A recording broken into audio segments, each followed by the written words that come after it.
Try telling that to the way you look at me. The way you touch my arm, how your breath quickens. The room seemed to shrink, enveloping us in our own cocoon, and just as I was about to respond, the warmth of my desires fell silent, smothered by an unforeseen uncertainty. But before I could gather my thoughts, the front door slammed open, shattering the moment. "Corbin!" shouted a new voice. "You won't believe what just happened." I stepped aside as Sarah, the island owner's no-nonsense assistant, stormed in, her brows knit tightly, indicating that trouble was brewing. "There's an unexpected shipment. Someone sent creme brulee ingredients to the wrong address, and the shift started with the arrival of—" "Sarah, not now," Corbin interrupted, his tone clipped, frustration flaring in his voice.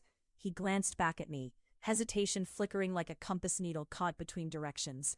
"Right," she assured, but the moment felt stolen, that electric sway of intimacy evaporating into tension. A heap of awkwardness settled around us, and I took a deep breath, refocusing on the task at hand. It served as a reminder that chaos lingered in the corners of our perfect little island. There are always complications at dinner time, and I should be managing the floor, I reasoned, suppressing the ache of my missing impulses. "I'll finish my prep and get ready." "Wait." Corbin shifted closer again, as if re-establishing our connection amid the surge of distractions. "Can you hold on to that desire? We're not done here." I nodded, allowing my thoughts to bask in the memory of our previously dangling interaction, the heat rekindling embers from that moment, but uncertainty began to swirl as he backed away. "Go deal with whatever that was," I murmured. "Dinner won't run itself." As he walked away, I caught the lingering glance he cast back toward me, making my heart flutter with a rush of promises still unformed. Standing in the half-lit kitchen, my palms tingled as I prepared to forge onward, embracing the rhythm I'd come to crave. Even amid the chaos, the whispered potential for romance simmered on the periphery. And usually, both flame and flame allure brought discovery and might. If only the night allowed for play, chaos, and a chance to rendezvous amidst the realms of elegant exploration, like a perfect sauce bubbling, each ingredient destined to meld into something harmonious, yet thrillingly unpredictable. Minus the attendance and the incessant interruptions, I could still recall the taste of his glances, the spark of stolen touches. Tonight's culinary theater had only begun, and as the aroma of garlic intertwined with herbs suggested, the evening still held promise, an evening where the magic of what lingered could still ignite. Maybe, within the chaos, we would uncover where this exhilarating, teasing tension would lead us. Chapter 36. Overcoming Obstacles. "Do you really think you can hide from me in here?" Corbin's voice boomed off the walls of the kitchen, laced with the control he exuded like a second skin. I slid open the heavy wood door, letting the salty scent of the ocean mingle with the rich fragrance of simmering garlic and rosemary that lingered in the air. Outside, the sky had turned a bruised shade of gray, storm clouds swirling like a tempest waiting to unleash its fury. "I'm not hiding," I shot back, my heart racing as I tried to project calm. "I'm cooking." "Cooking?" His lips curled slightly, the magnetic smile I'd come to crave, barely masking his frustration. "That's your excuse for avoiding the conversation? We both know you're not just in here whipping up a little beurre blanc." I felt the heat of his words cut through me, reminding me of the recent closeness we had shared, both in the kitchen and out. Retreating to this sanctuary of memory seemed like my only escape. "Are you sure you want to talk about it?" I challenged, lifting my chin. "I could just as easily serve you a Michelin star-worthy dinner, and we could avoid real feelings for another night." I focused on the chopping board, my knife rhythmically slicing through soft vegetables, the steady sound grounding me as my pulse throbbed in my ears. I didn't want to tempt fate by letting him see just how much he unsettled me. "It's storming outside, Amara," he countered, stepping closer. I could sense the tension rolling off him, mirroring the thunder rumbling overhead. Is this really the time for culinary deflection? We need to address the conversation that's been brewing. like the rain that's about to pound this island. Well, isn't that fitting? I quipped, my voice rising slightly to match the quickening pace of my heartbeat. You storm in here talking about feelings when all I want to do is focus on dinner. Nothing breaks the ice like a nice cocoa vin, right? His deep laughter echoed through the kitchen, sending a thrill through me. You're impossible, he said, shaking his head as he leaned against the counter, arms crossed. But you know what? That dinner will have to wait, because I can't get past this storm of tension between us. The wind howled outside, rattling the window panes, conjuring a wild atmosphere that made my skin prickle. I turned to face him, the urgency in my gut flaring. And what would you suggest? We sit under this kitchen's fluorescent lights and play a game of emotional chess while nature unleashes its fury?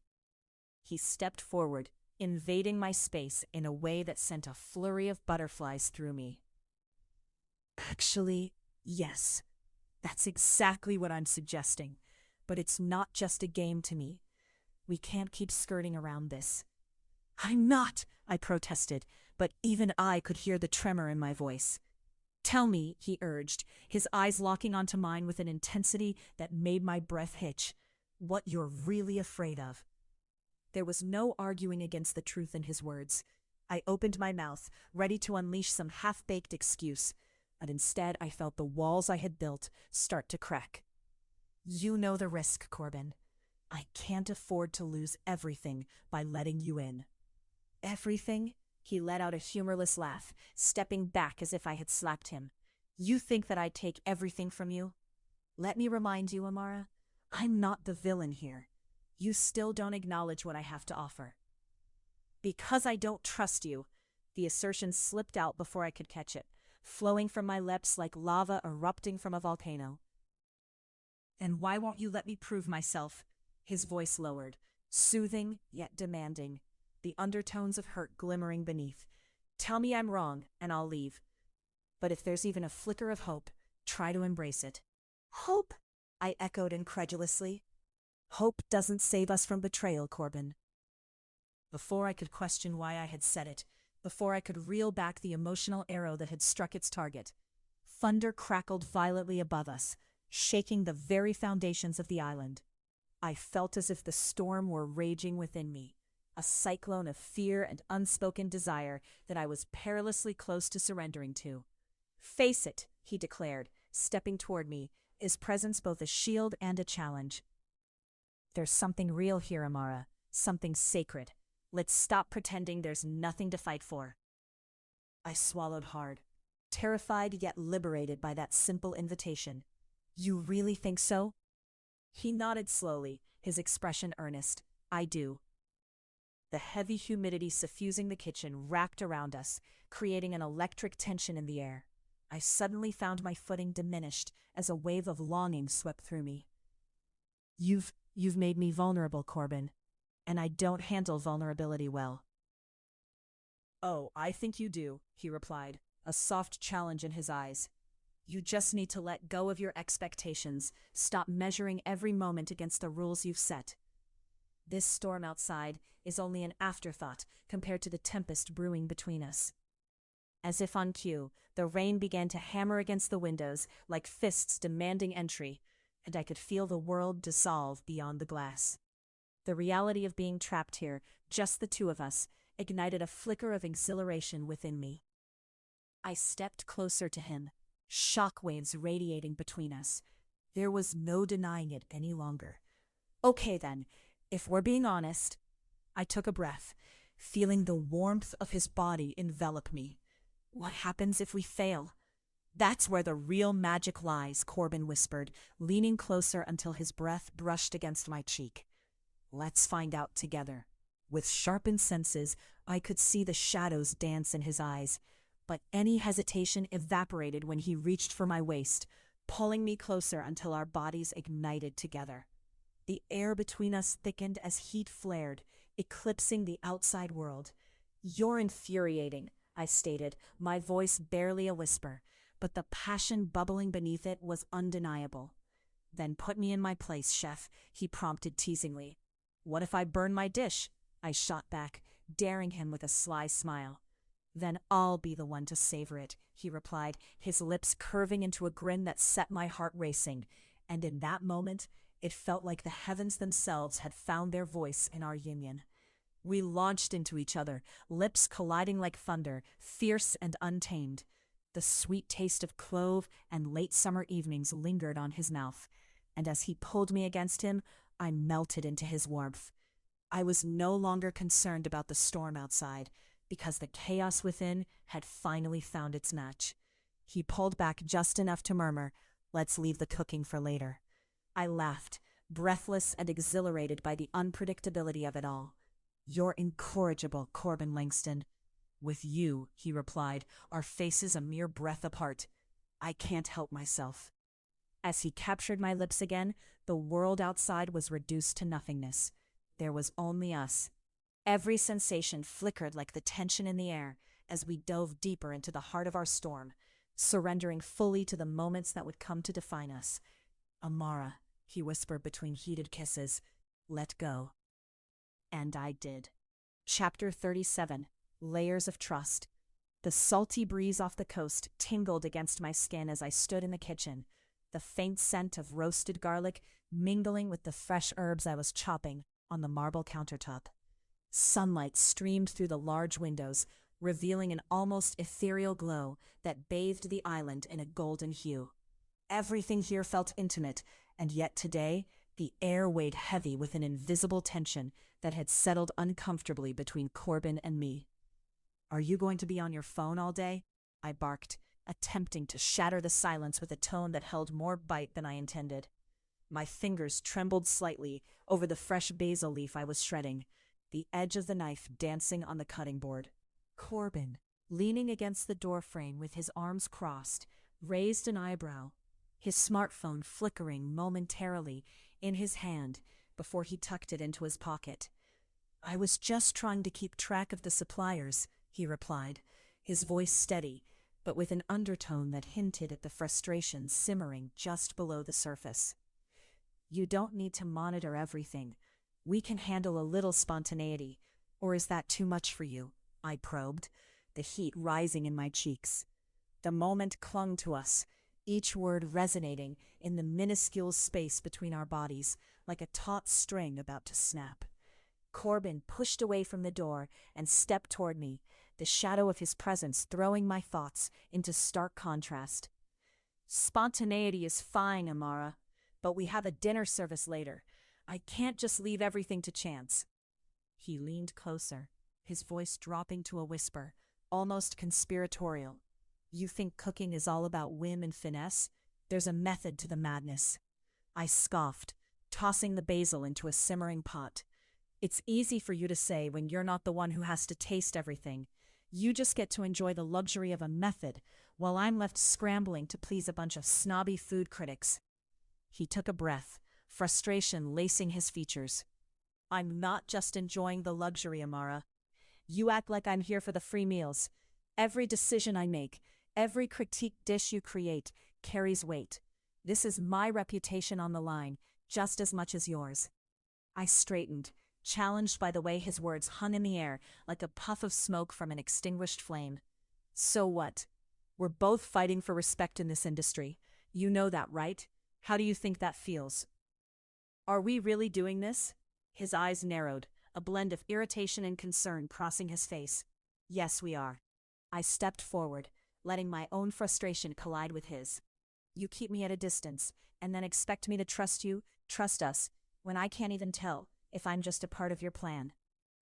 Corbin's posture shifted, the gentle command he often wielded replaced by a tight defensive coil. "It's not like that, Amara. For once, just listen to me." "No, you listen," I snapped, gesturing wildly toward the wide-open kitchen. "You're acting like you know what's best for me, what's best for my career. I have dreams, Corbin. Dreams that don't depend on your whims." The silence that followed was thunderous, punctuated only by the gentle bubbling of the pot in front of me. The clouds outside began to gather, transforming the serene afternoon into a stormy prelude. And then it hit me. That word, whims. It felt sharp, like a splinter lodged deep in my heart. Whims was how I had often seen love, at least the kind of love I had been afraid to claim. Corbin stepped closer and brushed a tendril of hair away from my face, the sudden gentleness catching me off guard. You think I staged all of this just to control you? I wanted you here because you're extraordinary, but everything I've done is to protect my world, to protect you. I pulled back, feeling the tears welling up, a mixture of vulnerability and human pride. Protect me? Or protect yourself? In an instant, the atmosphere shifted. The storm outside reflected our emotions, a brewing cacophony just waiting for release. And perhaps that was exactly what we needed, for our conflicts to spin loose. You're not just a player in this game I'm running, Amara. You're everything I want. What's stopping you from admitting that? Why are you still hiding? Are you scared I'll walk away? He flinched, and I saw it in his eyes, the flicker of a man grappling with ghosts, not just of his past, but of the present he had meticulously crafted. You don't think I would fight to keep you? That I would risk everything? You've already risked so much, I pressed. What else is there to lose? He hesitated, searching for the right words, and for a moment it was as if I could see the layers of him peeling back. This isn't about losing, Amara. It's about finally knowing what it means to me, and that terrifies me.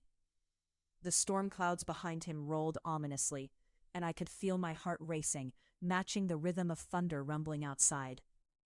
Then let's do something about it, I said, my words laced with desperation. Share something real. He hesitated, then his voice emerged, thick with raw honesty. I was worried you wouldn't want to be weighed down by my burdens, and it's using every bit of strength I possess to keep those from crashing down on you. I let the silence linger, aware of the tension straining our moment to the breaking point. You know I'm not afraid of storms, Corbin. I grew up watching them. They can be fierce, but they are necessary. Show me the tempest within you. The room felt smaller, but it was a different kind of confinement, one filled with anticipation and electricity. We both moved as if immersed in the drone of unsung melodies, fingers bracing as if daring to bridge the gap forged by our fears. I'm going to tell you something, Corbin declared, a firmness behind his words that demanded my full attention. What I did, bringing you here, was selfish, but that part of me recognized the connection. I couldn't resist. And now, I pressed, my breath hitching in excitement. Now, he whispered, his mouth only inches from mine, I want you to know that I'm ready to share every part of me with you, every scar, every secret. And then, as if caught in an endless loop, our lips collided, a heat igniting between us that felt as necessary as the air we breathed. It was a passionate crackle, a revelation of throaty laughter and unfiltered intimacy, deepening in fervor as our hands roamed over one another, tracing every curve and contour like a map of desire. Excuse me, a chirpy voice broke through our bubble. It was Denise, the ever-exuberant assistant, bursting through the kitchen door.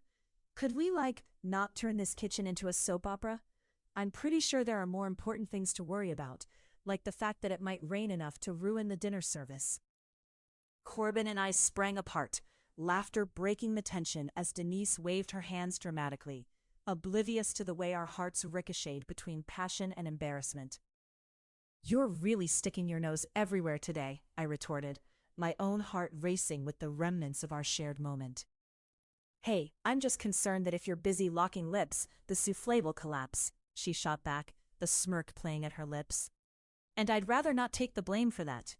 Imagine this, Reid, the famed chef already known for her spontaneity, failing at the final moment.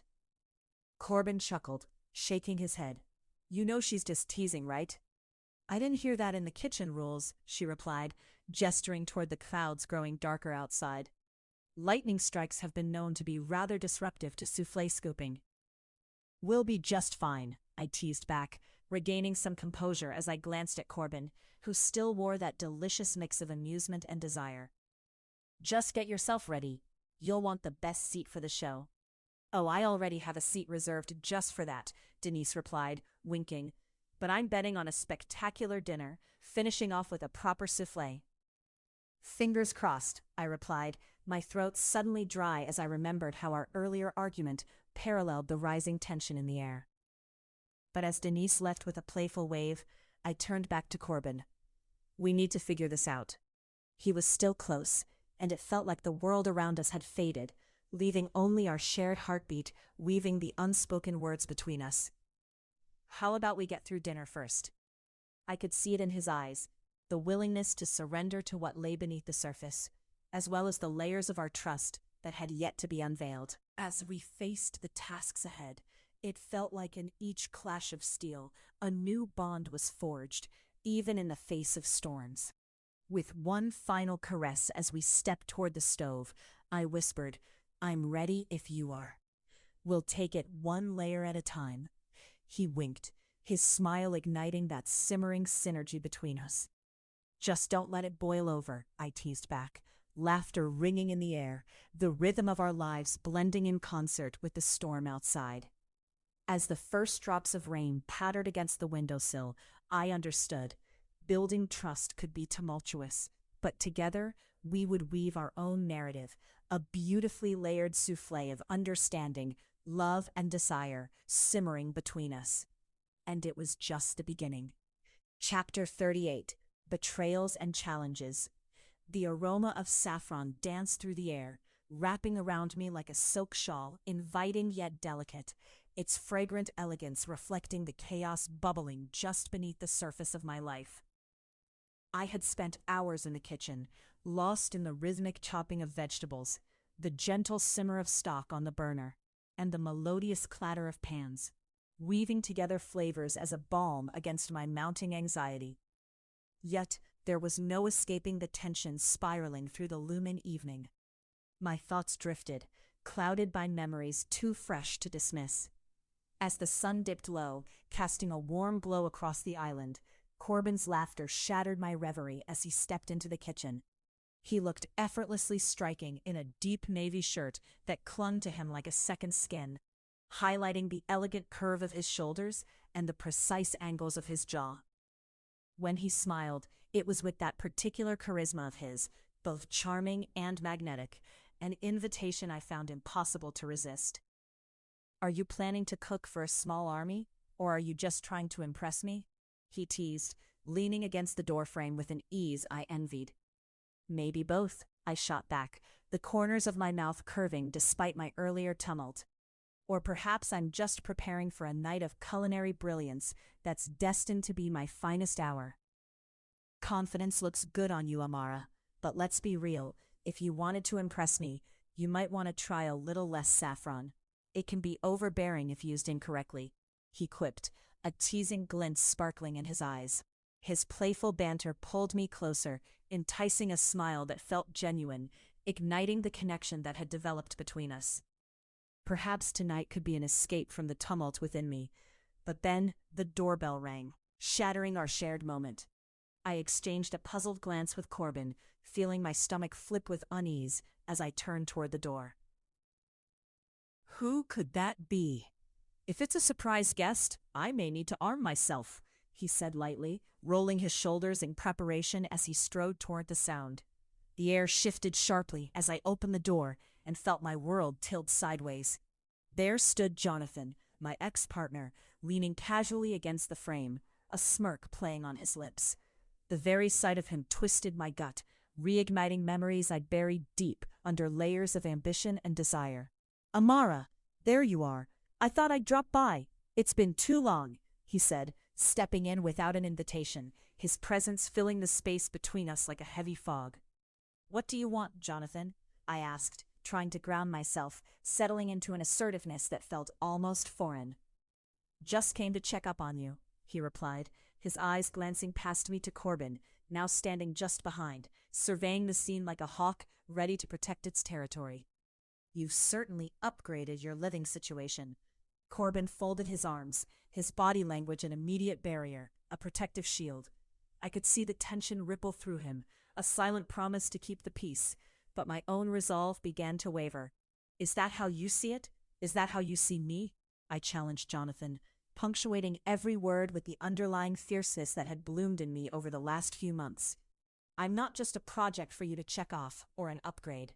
Jonathan shrugged, but there was a slight twitch at the corner of his mouth. Amara, we both know it's more complex than that. Complex isn't the same as manipulative, I shot back, every word laden with the weight of past grievances. You don't get to waltz back in here and pretend we're old friends. He stepped forward, invading my space, and I felt Corbin tense beside me. I only want what's best for you. This, Jonathan gestured towards Corbin, this isn't you. You could do so much more. Excuse me? Corbin interrupted, his tone sharp, slicing through Jonathan's condescension. Amara is exactly who she wants to be, with or without you. Jonathan's eyebrows raised momentarily, surprised not only by Corbin's boldness, but by the undeniable heat bursting between us, a knife-cracking sound that echoed through the charged atmosphere. The silence stretched, wrapping its tentacles around us, filling it with unspoken words and simmering emotions.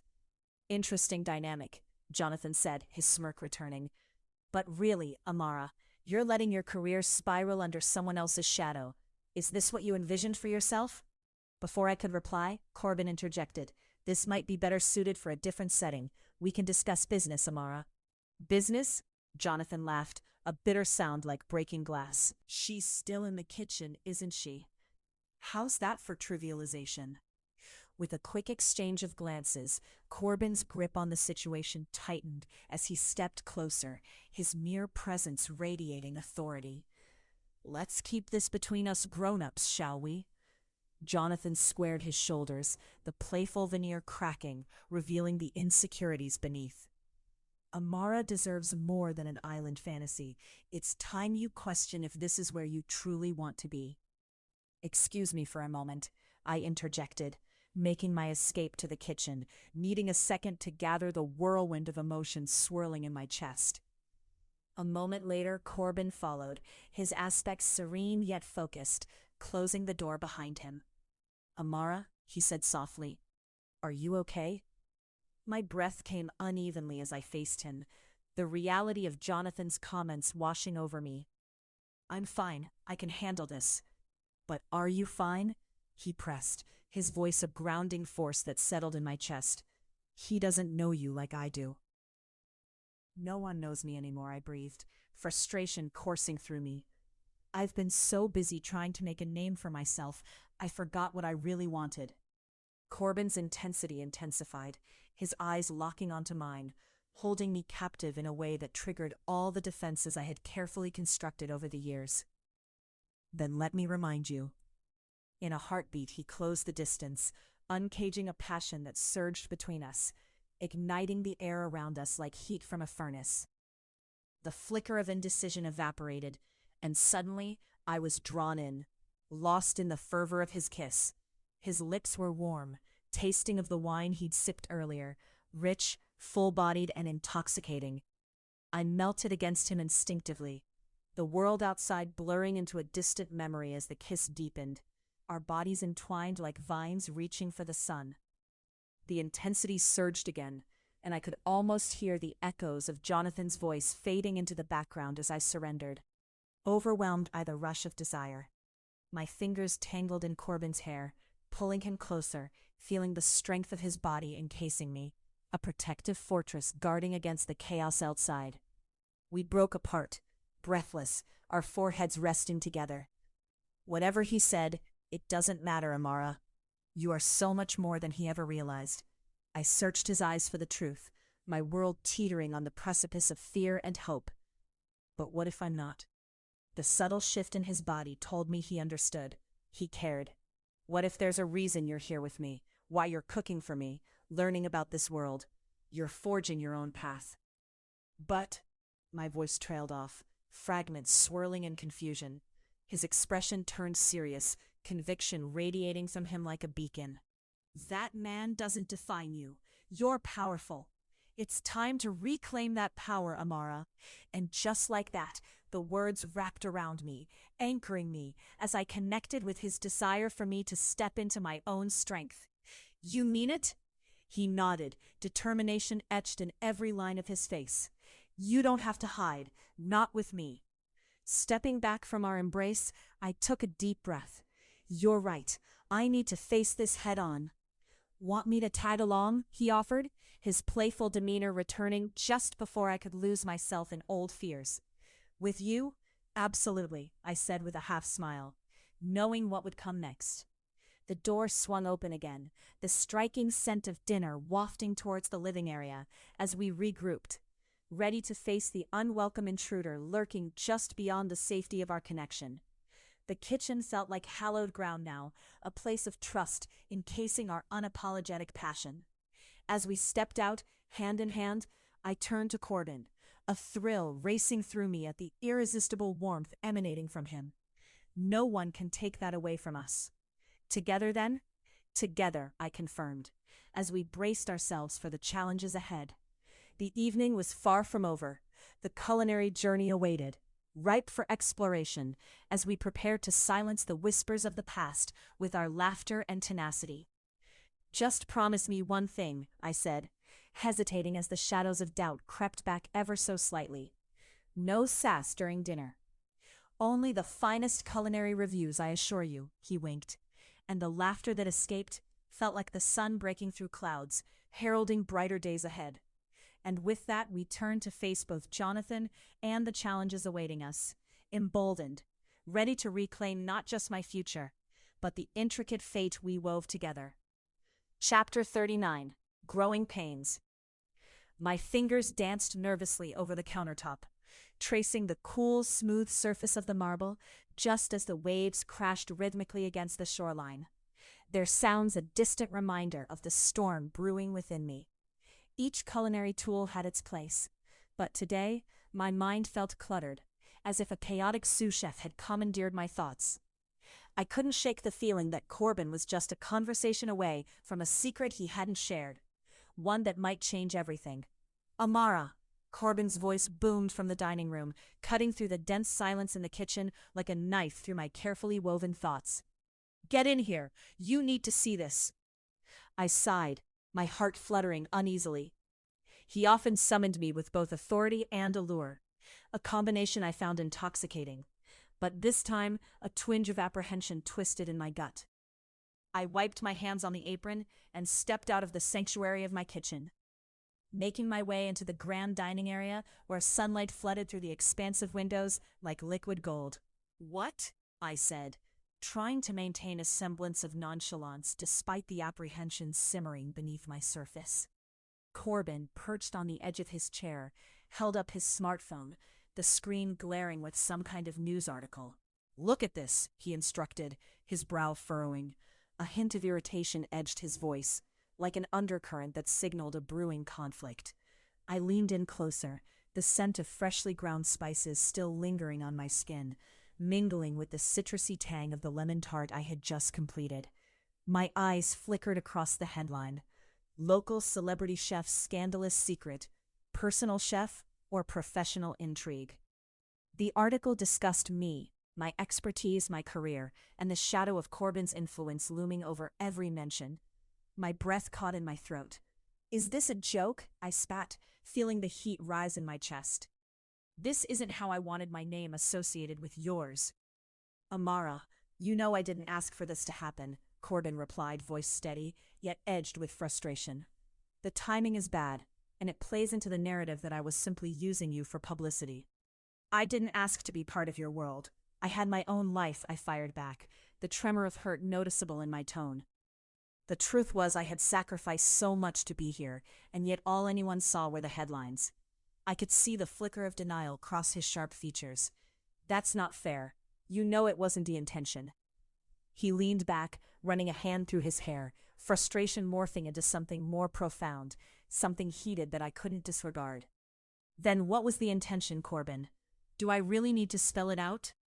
Before he could answer, Nathalie, my vibrant friend with a penchant for dramatic flair, flounced into the room, impervious to the charged atmosphere. Is it me? Or is it getting hot in here? Is this a kitchen or a rom-com? She interjected, wearing a bright red sundress that accentuated her daring spirit and held a steaming plate of my lemon tart. I couldn't help but smile, even amidst the rising tension. Not quite the scene I was hoping for, I muttered, rattling the ice in my glass. Corbin's being a pain, as usual, Nathalie said, eyeing him with a flicker of mischief.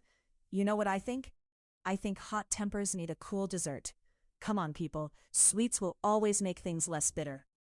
Corbin shot her a glance, clearly annoyed at being undermined, but also appreciating the distraction. You're supposed to be on my side. Am I? Nathalie arched an eyebrow, shoving the plate into my hands. I mean, Amara, you have your own talents. Don't let him overshadow you. It's intentional, isn't it? I held my breath before speaking, my voice a mere whisper. I don't know. I thought of the ambitious dreams I had nurtured before this whirlwind, now threatening to sweep me off my feet. Corbin, sensing the shift, drew closer. Amara, I never meant for you to feel diminished. I want you to grow into your own light, not linger in the shadows of my name. The sincerity in his voice pulled unexpectedly at my heartstrings, opening a door to vulnerabilities I had tried to lock away. Our gazes locked, and for a moment something unspoken passed between us, a current of longing and fear. I reclaimed my strength, my resolve wrapping around my frustrations as tightly as my apron. You think I'm afraid of your light? I'm afraid of losing myself in it. As if sensing the moment was growing too intense, Nathalie wisely stepped back. Right. Enough of this tension. You both thrive on chaos. Let's channel that into a friendly competition. She stepped back, eyeing us challengingly. Corbin, you cook with Amara, and I'll judge. But remember, you play nice or I take away dessert privileges. She placed her hands on her hips, embodying the perfect referee amidst our simmering arguments. Corbin's eyes narrowed playfully. You want to challenge me? I'm a billionaire. If we're going to cook together, I take this seriously. Fine, let's see what you've got, I said, intrigued, the edge of our earlier conflict dulling as competitive fire ignited.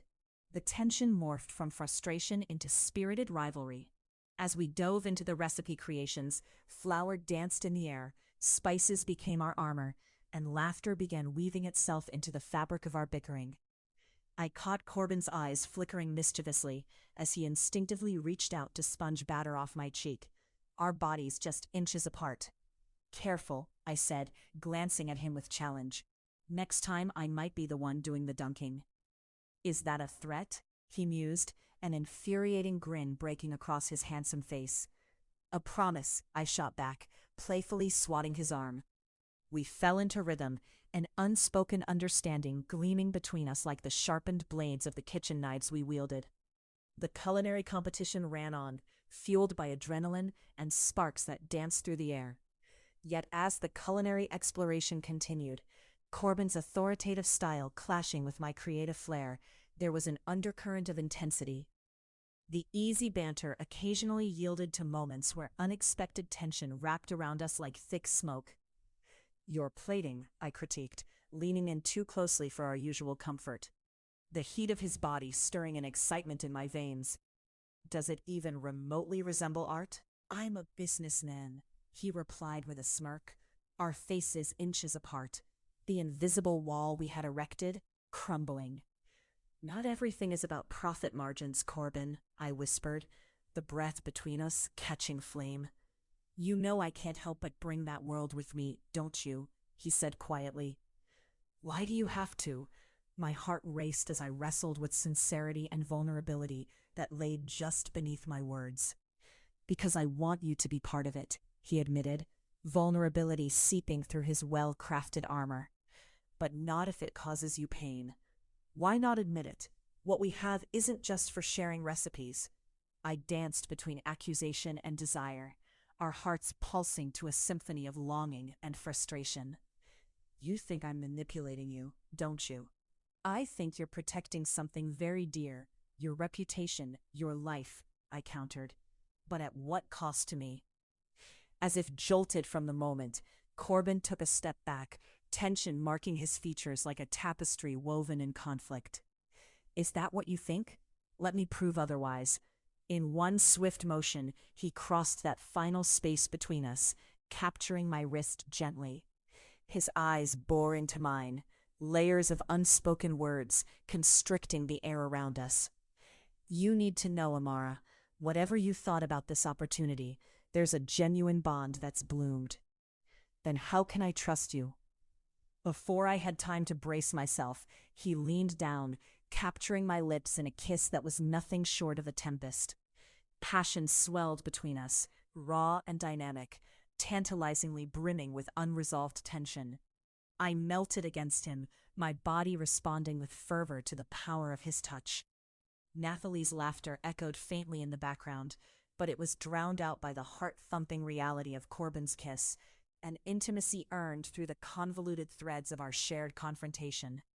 Each brush of his lips over mine called forth sensations long buried, igniting embers of a deeper connection. "Maybe we both need to let go a little," he murmured breathlessly. "Maybe," I breathed back, my heart racing, disbelief mingling with elation. The world beyond the kitchen dissipated. It was just us, Corbin and Amara, woven together in chaotic passion, the barriers evaporating into thin air. With our intense culinary competition forgotten, we surrendered completely to the explosive pulse of desire and connection that bound us tightly together.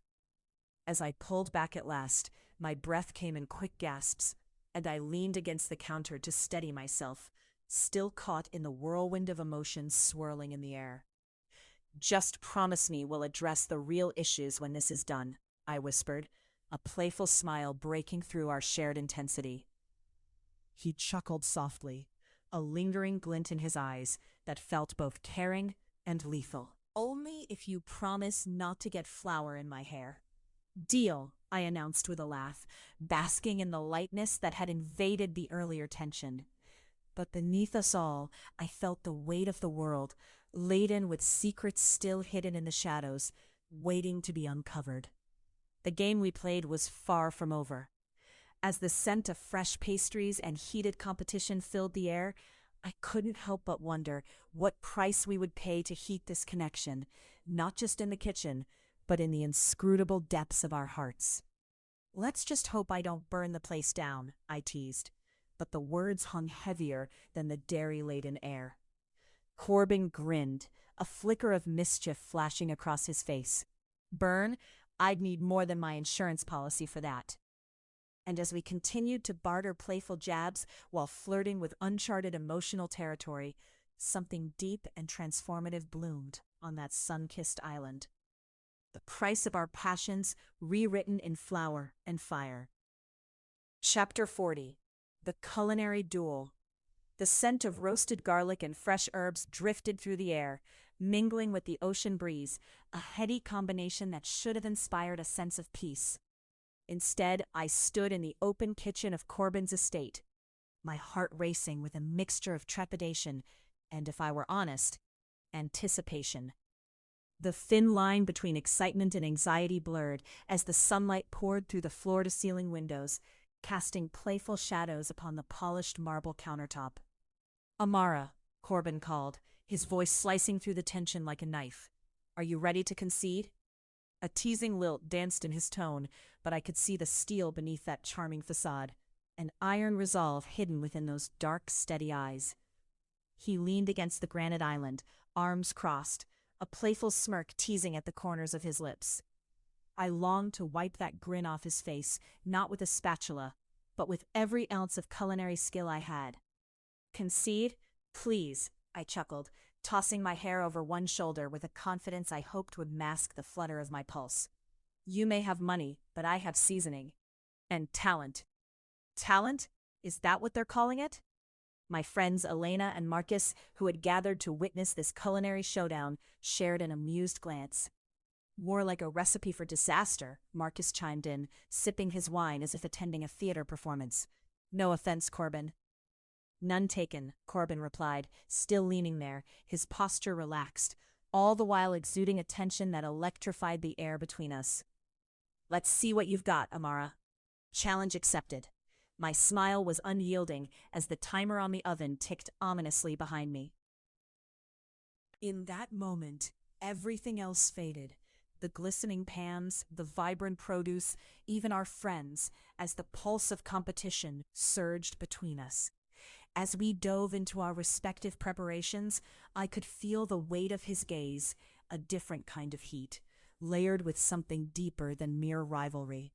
My hands moved with purpose, chopping vibrant heirloom tomatoes with precision, their juicy insides revealing the sweetness hidden beneath their rough exteriors. I could hear Corbin behind me, cracking eggs and whisking them furiously. The rhythm of our cooking became a dance. Each sizzle of pan and clatter of pots echoed the intensity building between us. I hope you didn't just pick those tomatoes because they look pretty, he called out, his voice dripping with playful arrogance. Flavor is key, Amara. Coming from the king of presentation, that's rich, I shot back, quick and unyielding. I could feel the flutter of my heart, but I refused to acknowledge it. I would not allow him to distract me, not now. Oh, it's all about the balance of aesthetics and flavor, my dear, he countered, moving in closer, the warmth of his body nearly inches from mine, the electricity palpable. Just as a chef must know their ingredients, they must also understand desire. Desire, huh? I rolled my eyes, trying to mask the tension coursing through me. Sir Corbin Langston was a master at this. He had a way of deflecting words like darting knives, each one landing right where it hurt. And what do you know about balancing desire? You hide behind a veil of culinary elitism. I could say the same about you. Isn't it easier to concoct perfection than to venture into the unknown? His gaze studied me, unabashed, and I felt exposed, like layers of my carefully constructed defenses were peeling away. You think just because you're rich, you have the answers to everything? My voice lowered, the heat of argument intensifying. You don't know my story, Corbin. And maybe you don't know all of mine, he replied, a flicker of something in his eyes that gnawed at the edges of my defenses. For a moment, the air shifted, and I sensed an unspoken weight between us. Was it anger, or the spiraling tension of something restrained, waiting to explode? Just then, Elena interrupted, her laughter cutting through our charged exchange. You two have been rivaling for ages. This is just your next round of truth or dare. Corbin chuckled, a sound that intertwined with my anxiety, or a battle of wills. Winner takes it all? I shot him a glare over my shoulder. What if I don't want to win? What if I just want to let this simmer? I was testing his boundaries, pushing for a response that might hint at the deeper feelings bubbling beneath this witty bandying. Oh, that's rich coming from someone simmering in jealousy, he replied smoothly, a raised eyebrow marking his teasing. What? Jealousy? I stood taller, hands planted on my hips. Me? You're mistaken. This is about competition, creativity. What you see here is passion, Corbin, something you should be familiar with. The back and forth quickly drew in Marcus and Elena, their playful jests making the air lighter. Just make sure you both don't burn the kitchen down while you're at it, Marcus called from his perch on the counter, laughing as he leaned back, sipping his wine. Corbin, eyes glimmering, resumed preparing his faux roulade, which looked too perfect to actually be made by hand. Amara, should we place bets on the outcome? I mean, I wouldn't want you getting too bold with your seasoning. Or your charm, I added, rising to the occasion, returning to my chopping with unusual fervor. Ah, but that's where you're wrong, Corbin said, each word punctuated by the knife's rhythm. My charm isn't something I'm generous with in competition. Is that such a charming thing to say? I quipped, deciding to set aside the tomatillo salsa for my next masterpiece. Before long, I found myself gazing at his concentration. A bittersweet mix of admiration and annoyance stirred deep within me. We'll see who holds the title of champion chef after this, he said as he whisked. But until then, I'll enjoy watching you try. Good luck with that, I retorted back, forcing down the swell of something tender threatening to breach the surface. Hours flew by, as we toiled in culinary bliss, laughter punctuating the tension of our duel. My fingers danced through vibrant ingredients, the heat igniting my passion in tandem with Corbin's steadfast challenge. Pans clanged, spices tumbled, and both of our competitive spirits rose with every taste test. The sun dipped toward the horizon, bathing us in a molten tapestry of color. I could feel Corbin's eyes on me as I plated my final dish, a glistening creation of citrus-marinated scallops atop a delicate bed of quinoa and microgreens. Heat coursed through my veins as I glanced at him, knowing I had something extraordinary before me. "Present your masterpiece, Amara," he said, leaning closer. The fierceness of his blue gaze sent my heart into a dizzying spin. A culinary dish prepared with creativity, feeling, and I drew a deep breath, an edge of love, even if I'm not sure it's returned. As the words left my lips, his expression shifted to something akin to surprise. "Love? Is that what you call this rivalry?" he teased, although the teasing seemed insincere, tinged with an intensity that lit a spark in my chest. Rivalry? Perhaps. I held his gaze, keenly aware of the magnetic tension swirling between us. Or perhaps it's something different. Corbin stepped closer, and without thinking, I placed both hands on my hips. "Don't get too cocky, Corbin. I don't see you surrendering, do I?" "Oh, forgive me, Amara," he whispered, emboldened now. "What was it you said about desire? It sounds remarkable when you say it." My heart raced at our charged exchange, the dynamics of playful banter bubbling to the surface. Suddenly, the oven timer chimed. It had been forgotten in the frenzy of our competition. The sound snapped us back to the present, and with a playful shove, I started to turn away. "Coward," I teased, reclaiming my culinary authority. "Yup, that's me. Just don't burn anything while I prepare my victory lap," he smirked, reaching in to grab my plate. And something about that simple action felt like an admission. Each step we took closer to something unexpected. With a playful shove of his shoulder, I flicked some grains of salt his way, and things escalated. Next, it was flour dusting the air, fading into a delightful chaos. Laughter erupted, and I couldn't help but chase after him as we danced through the kitchen. The once serious culinary duel morphing into a delightful kitchen brawl. As he spun to evade me, our hands collided, laughter mingling in fluttering sparks. And just like that, the focus transitioned beyond the playful rivalries to a shared moment. I stood before him, breathless, feeling wild and free, my guard finally slipping. "Amara, you draw me into chaos where there's only supposed to be order," he said softly as he wiped away the flour from my cheek, his fingers lingering, igniting another wave of electric tension. "Maybe chaos is what we need," I whispered before I could catch myself, drawn close to him, each moment piling on the simmering intensity. With barely a breath between us, the kitchen around us transformed into a world of our own, filled with uncertainty, where one impassioned confrontation could lead us to unexpected conclusions. And then, before we even acknowledged it, he stepped forward, our breathing intermingling in an ethereal dance. And amidst all the chaos, with the air thick with flour and the intoxicating allure of passion, I reached up, pulling him closer to me. "Tell me, who's the coward now?" His words were firm, but the dark blue in his eyes held the tenderness of a lover caught off guard, ready to embrace something unforeseen. Then lips met, and the world around us fell away into a blissful surrender of passion, igniting everything dormant within. But later, who could explain what happened next? Chapter 41. The early sunlight spilled through the sheer curtains, casting a delicate web of golden threads across the polished mahogany floor. The gentle breeze danced in through the open balcony doors, carrying with it a whisper of the ocean's salty spray, mingled with the fragrant aroma of coriander and freshly sliced citrus. I had been lost in thought, stirring a pot of saffron-infused risotto, when the morning's tranquility shattered. A letter? It was nestled among the vibrant orchids on the breakfast table, stark against the whiteness of the pristine linen cloth. My heart tethered itself to the envelope, every ounce of my instinct urging caution.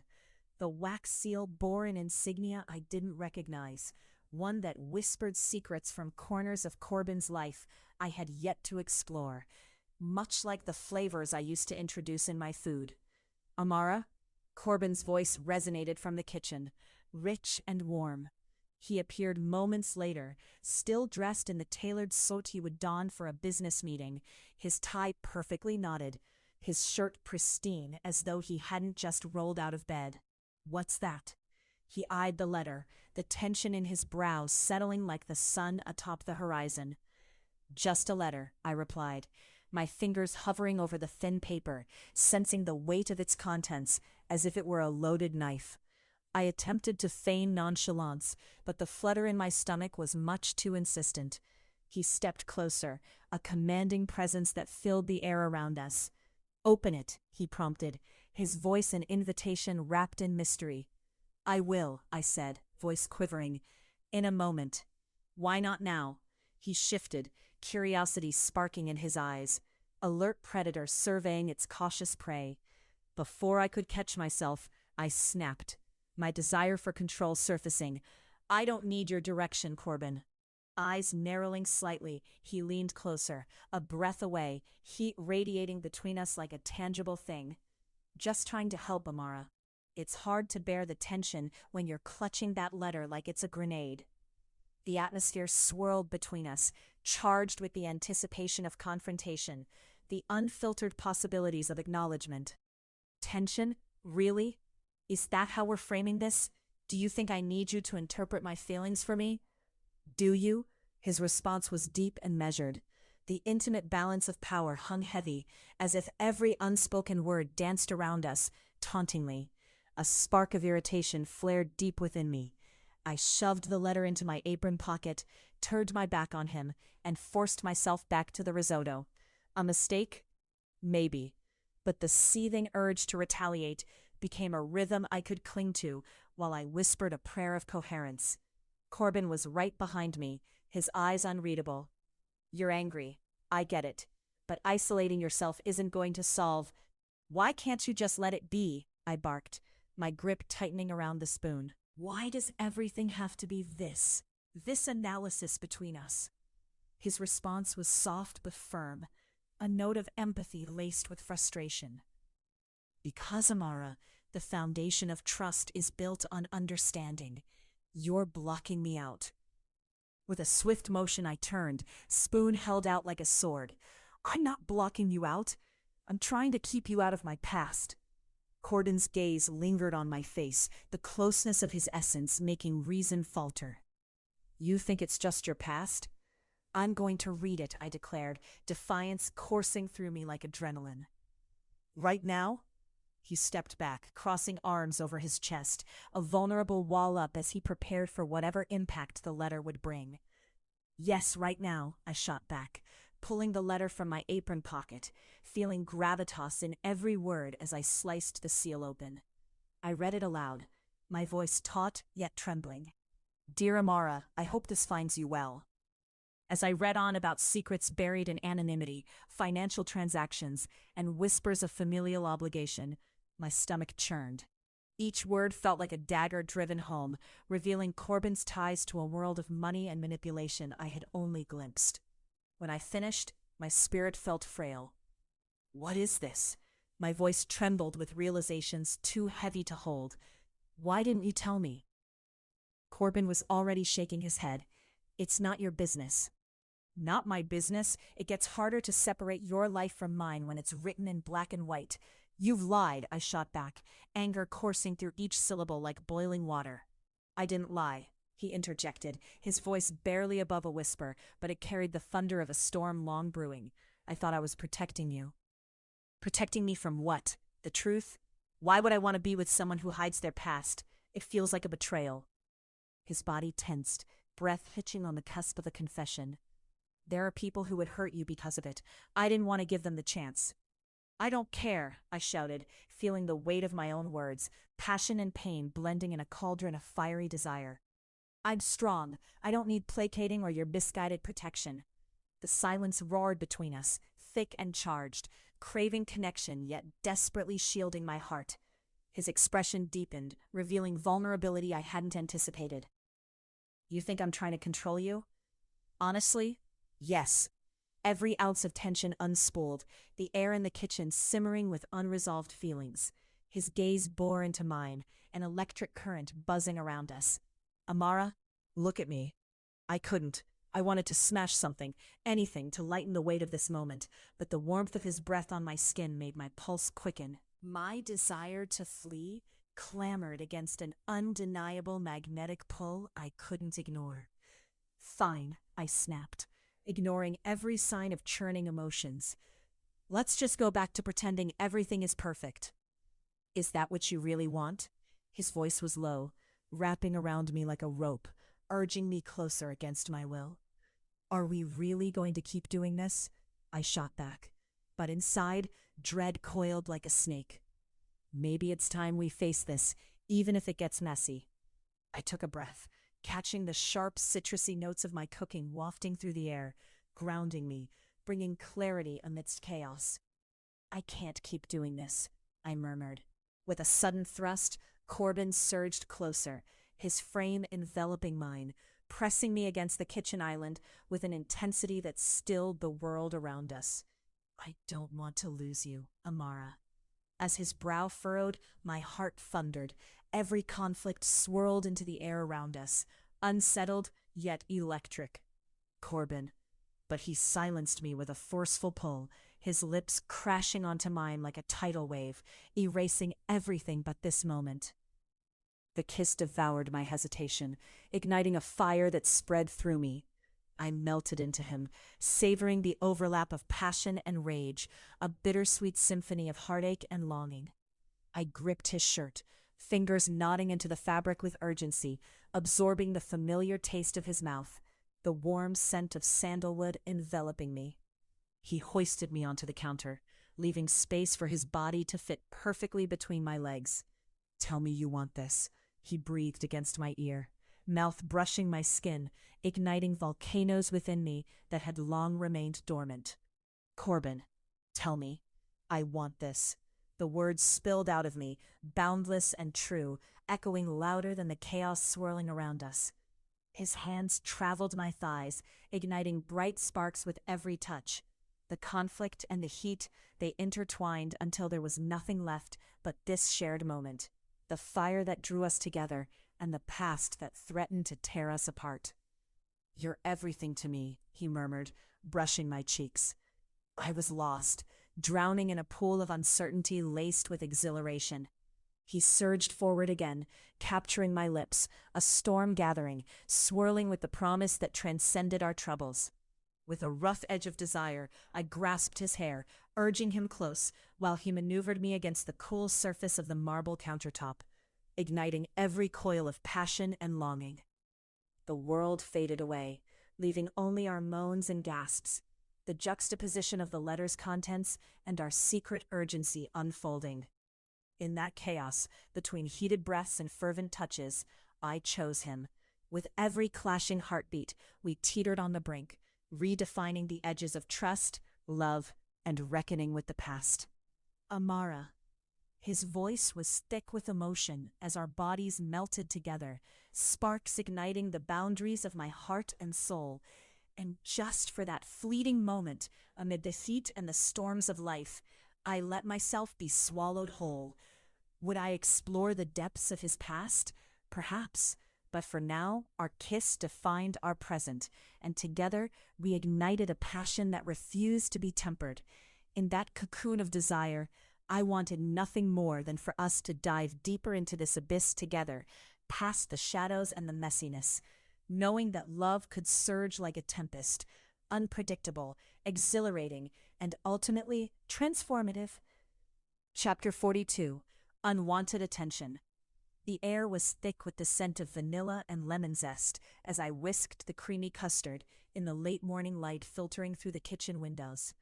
Gold flecks from the summer sun danced across the polished marble counter, casting a warm glow over the meticulously prepared ingredients. I could almost convince myself that this day would unfold like any other, until the unmistakable sound of laughter shot through the open balcony doors. "Corbin, you charmer," a lilting voice sang, the faux flirtation laced with a hint of mockery. I glanced up, catching Corbin's silhouette against the backdrop of azure sea, its endless surface glimmering under a sun so bright it seemed almost blasphemous. He stood amidst a small crowd of well-dressed guests, their pristine attire billowing lightly in the ocean breeze, all eyes ensnared by his magnetic charisma. I couldn't make out every word, but the ease of his laughter sent a shiver racing down my spine, a reminder of how many battles were yet to be fought, and what I stood to lose. As I stirred the pot with an urgency that had little to do with the custard, and everything to do with rising emotions, the laughter rang out again. An attractive blonde, with curves that seemed to defy gravity, leaned into him just a moment too long. A pulse of something sour and fiery bloomed in my chest, a familiar jealousy that I had thought myself too mature to entertain. I wasn't a child sulking in the corner. I was the one creating flavors that could make the world palate tremble. Why should this woman make my heart race for all the wrong reasons? Amara, Corbin called out suddenly, his voice slinking in through the open doors. What would you rate this crowd on a scale of 1 to 10? Unbearable or just insufferable? I forced a laugh, knowing it was far removed from my usual joy. I'd say they have the potential for delightful pretentiousness. Why? Planning to invite them for dinner? Of course, only the finest, he said, a lightheartedness threading through his words.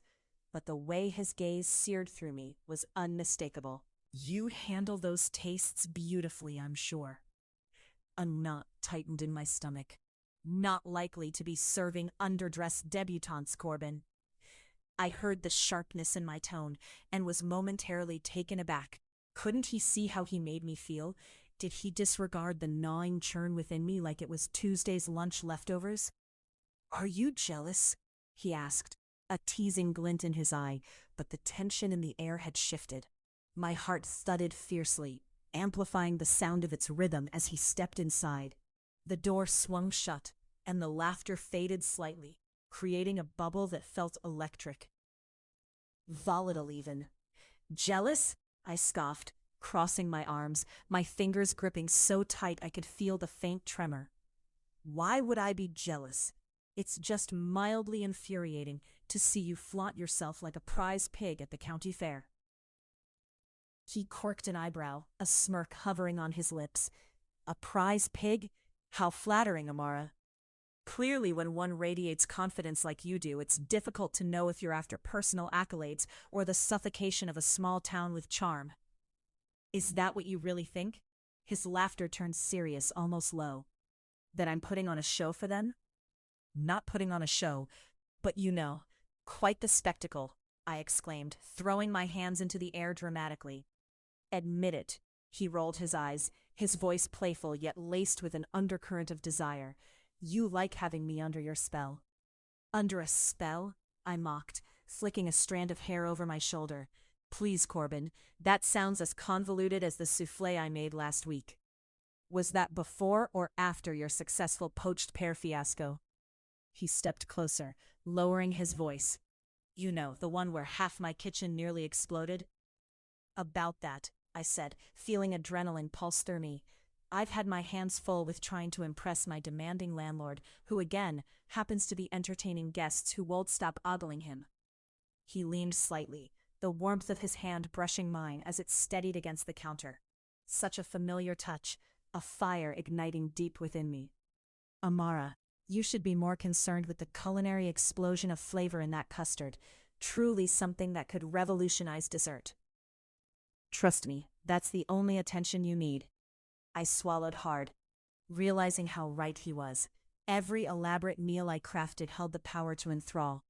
Yet there I was, enchanted by Corbin's intoxicating presence instead. This isn't about your cooking lessons, it's about me flitting around like a butterfly at a garden party? He chuckled. Fine, if I'm a butterfly, what does that make you? The queen bees stinging away anyone who dares to try for my attention? Not interested in any part of your posturing, Corbin. Maybe you need a reality check. My eyes narrowed as I pushed him slightly away, unable to fight my pounding heart. Reality check? Amara, you are something else, don't you see? He stepped back, the gravity of his gaze shifting to softness. These gatherings, the allure, they mean nothing compared to what we can create together. Even my indignation felt lighter beneath his earnestness. It was this strange balancing act, how he could sway between the lighthearted and the deeply profound. How can you say that when you're the one mingling and flirting? Because you're the only one I'm drawn to, he said, voice low, formatting a space in the swirling uncertainty between us. Unbidden, you pull me in, your food holds me captive, and so do you. Is that supposed to make this better? I huffed, longing for clarity, battling my need for both the allure of his passion and the fear of the fall. His face shifted to that familiar softness, a gleam of sincerity decorating his features. Here's a thought. What if we both stop pretending? I see you, Amara, really see you. And if you can let go a fraction of the need to guard your heart, it festers like an open wound. A deep breath escaped me as his words settled, subduing my anger with an emotional earthquake. How could I feel so triggered and yet so seen? And what about you? Can I trust you not to be the epitome of every romantic comedy I ever rolled my eyes at? He stepped closer, bridging the gap between us, his voice a raw whisper. Trust is earned, Amara. Let me show you. The tension shifted once again, releasing us into a tethered silence. We had been battling emotions, testing waters to depths we might not wish to acknowledge. But in the warmth of the kitchen, amid rich aromas and laughter echoing outside, something broke free. The laughter faded once more, our eyes catching, holding. You think I'm just some fleeting distraction? He asked, his voice low but intense. No, it's just, what if you see a dozen more enchanting women like that while I'm stuck cooking your next delight? Amara, he murmured, a certain determination lighting his eyes. You're what I want. You're the flavor I didn't know I craved, the spice that ignites every part of me. I could feel my heart pounding, the spark of every tension battling with reality. Suddenly, disbelief twisted into clarity. Fine then, if you want me on the line like your next batch of souffle, then I'll... No then all necessary, he interrupted, a playful smirk creeping back. I'll savor every inch of you without a drop wasted. Even in his lightness, I saw seriousness. I wanted to meet him there. Let's just see if you can handle the taste, I taunted, my heart thrumming in a delicious mix of desire and reckless abandon. Game on, chef. Let's feel this heat. And in the kitchen, where tensions crackled like dry herbs in pan-fried oil, we moved toward one another, lips curling into anticipation as our world dimmed to a single, surging flame of passion ready to ignite. Chapter 43. The Hidden Alliance. The air was thick with heat, the sun casting a bold, golden hue over the terrace where I stood. It illuminated the expanse of the ocean, rippling softly beneath the gentle caress of the breeze. Yet the warmth didn't extend to my heart. I felt as though I were shrouded in shadows, a stark contrast to the luminous beauty surrounding me. From where I stood, I could hear the clatter of dishes from the kitchen, the gentle laughter of Sophie echoing like a melody just out of reach. Sophie's buoyant energy had become a lifeline for me during my time on the island, a soothing counterpoint to the simmering tensions with Corbin. I admired her tenacity, that fearless charge into every moment, so unlike my own cautious navigation through the storms of my feelings for him. Amara, Sophie called, bursting through the kitchen door, her footsteps light with mischief. You won't believe what I just uncovered. What now? I released a sigh, already wondering if I was ready for the chaos. A secret, she declared, waggling her eyebrows, and it can't stay hidden. My heart clenched. Secrets were not foreign in this fortress of passion and ambition. It thrummed beneath every interaction, a tension that simmered just below the surface. It swirled like the steam from the lobster bisque I had simmered earlier, aromatic yet nuanced, begging for revelation yet masking the darker undercurrents of my relationship with Corbin. I gestured for her to continue, curiosity tinged with apprehension. The housekeeper, she's been here since Corbin was a boy, right? Sophie leaned in, conspiratorially whispering. And she's seen things. Important things. Things? I echoed, my heart quickening. Oh, things about his family, his upbringing, more scandalous than that architectural monstrosity he calls a mansion. Sophie's eyes twinkled, excitement dancing around her like fireflies. And why should I care, Sophie? I attempted nonchalance, though a part of me was already yearning to dig deeper. Well, because it might shed light on why he's been so guarded. He's not just a billionaire with a penchant for culinary excellence. Just then, Corbin strode onto the terrace, his presence filling the space like a storm rolling in over the ocean. The sun caught in his hair, an inky dark, sophisticated kind of light that framed his features perfectly, casting him in an almost ethereal glow. Why must you always whisper when I'm around? He shot an amused glance at me, his voice rich, laced with that signature blend of charming authority and lightheartedness that made my insides flutter. Because it's more fun when you don't understand, Sophie quipped, raising a brow. Corbin crossed his arms, a devious smile forming on his lips. Careful, Sophie. Secrets can be dangerous, even on an island designed for peace. I felt the air between us tighten. I glanced away, uncomfortable with the shifting dynamics. Secrets, apologies, and complexities hung like the weight of a ripe fruit. I could almost taste the tension on my tongue. We were just talking about the kitchen renovation, I interjected, desperate to tamp down the burgeoning storm.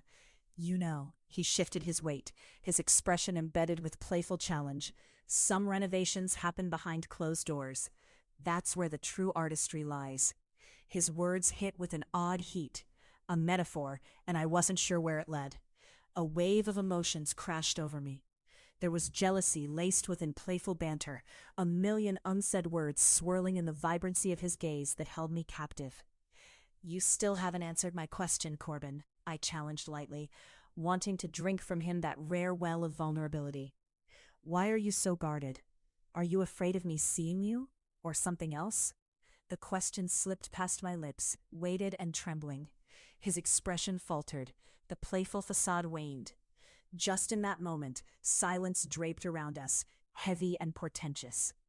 I think you know more than you believe you do, he replied, a flicker of an edge in his voice. Indeed, Sophie jumped in, unfazed by the lull and ever the instigator. And if Corbin has secrets, I want to know them too. With a huff, Corbin walked toward the railing, gazing out at the sprawling sea, the craggy cliffs that framed our paradise, but his attention seemed miles away.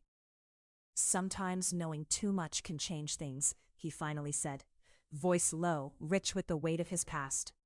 Change, like turning up the heat on a flavorful dish, or turning the flame down to prevent a scald.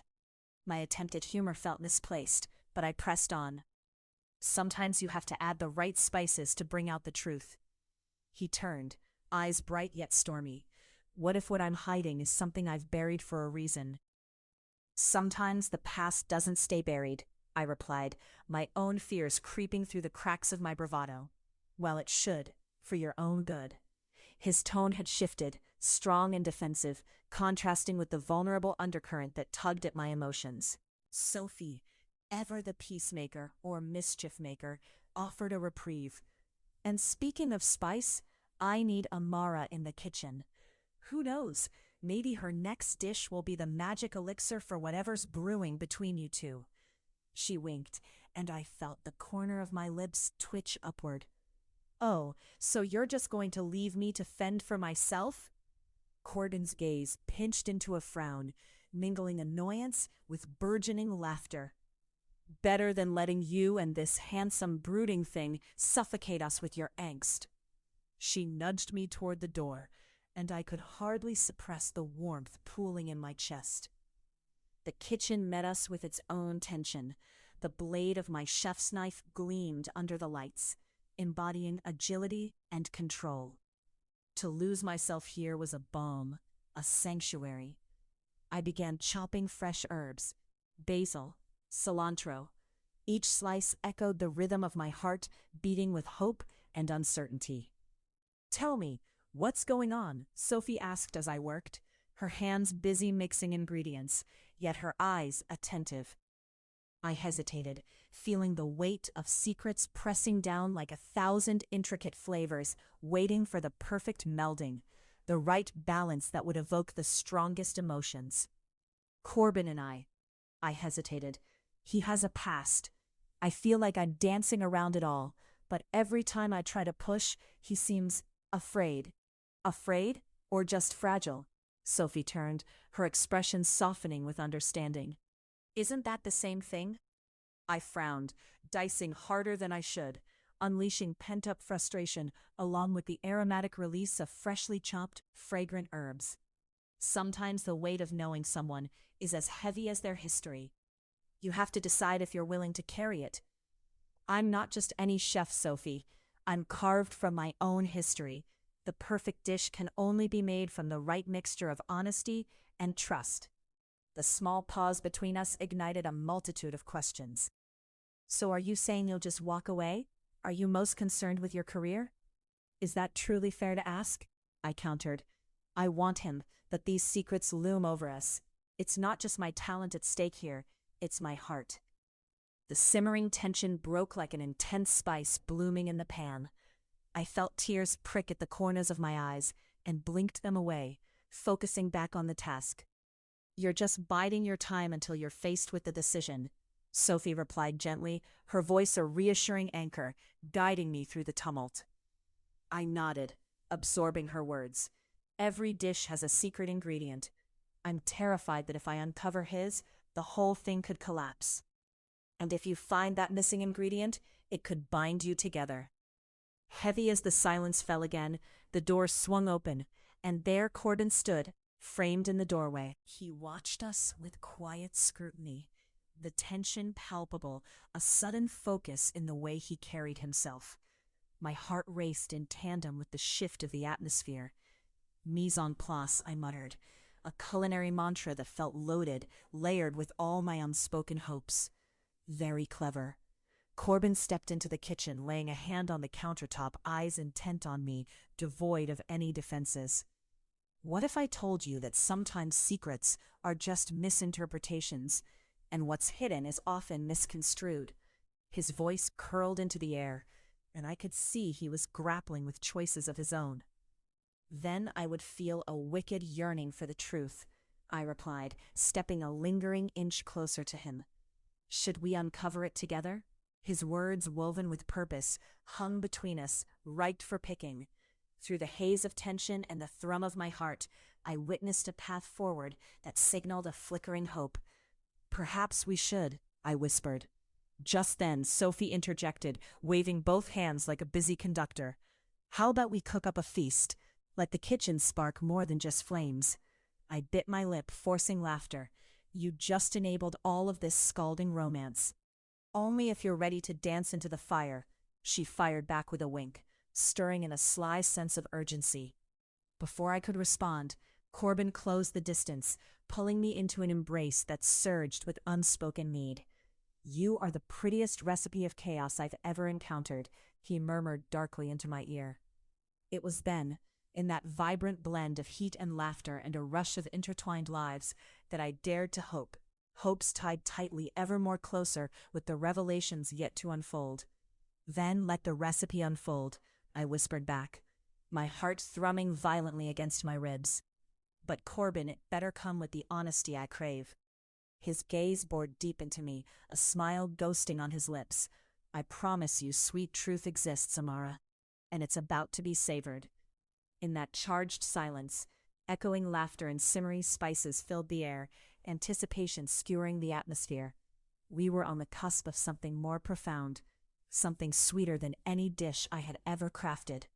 The stage was set, but the heart, like any exquisite dish, required patience seasoned with bold trust. The hidden alliance was just beginning to unfurl. Chapter 44. The Depth of Desire. Amara, are you seriously telling me you didn't even consider that recipe? Corbin's voice sliced through the drizzling rain on the roof above us, a fusion of incredulity and frustration. The kitchen, with its vast marble countertops and stainless steel equipment, felt both intimate and claustrophobic, like a stage set for a tempest. I wiped my hands on a kitchen towel, glancing out the large windows where the sky hung heavy, gray clouds smothering the sun's warmth. You make it sound like I'm a culinary traitor. It's not about ignoring your ideas, Corbin. You just what? Wanted to limit yourself? I thought I hired a chef, not someone who hides from her own creativity. His tone rose, and I felt a flicker of embarrassment flash through me, igniting the restless energy sparking between us. I'm here to explore, not to be your perfect little muse, I shot back, my pulse racing. The tension pulsed in the air like an electric current, both tantalizing and terrifying. I met his gaze, the depth of his dark brown eyes searching mine, demanding. Yet there was an almost unyielding softness there that made my heart race. This isn't about beauty, Amara. It's about greatness, he countered, softer now, but it hadn't dulled his intensity. I could taste the salt of my frustration in the air, mingling with the scent of fresh garlic frying on the stovetop, my favorite essence of indulgence, tinged with the desire to create something more than just a meal. I glanced back at the sizzling pan, needing a reprieve from his scrutiny. I didn't want to overcomplicate things. Sometimes less is more, even in an extravagant dish. My voice softened, betraying my own walls crumbling, even as I built them back up. Besides, can't we enjoy this moment without hashing out every detail of your grand vision? Enjoyment doesn't leave room for mediocrity, he replied, stepping closer, his warmth enveloping me as the storm droned on outside.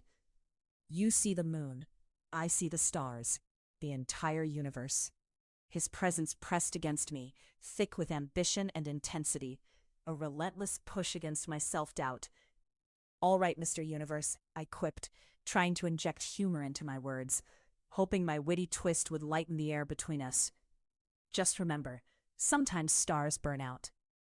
Only when they're dimmed. He tilted his head, a teasing smile dancing on his lips, despite the heated atmosphere.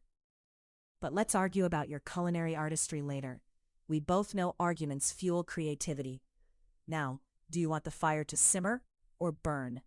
His voice lowered, nearly an invitation, and I couldn't ignore the way my stomach fluttered at the insinuation.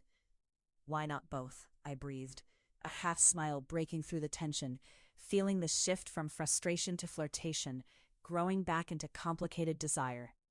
But no guarantees on the outcome. This could either lead to a masterpiece or a culinary catastrophe. His laughter bounced off the tiled walls, rich and infectious, igniting sparks of light through the shadowy corners of the kitchen. Catastrophe is only a stepping stone to standing ovations, Amara. But I would never let you descend into chaos without me.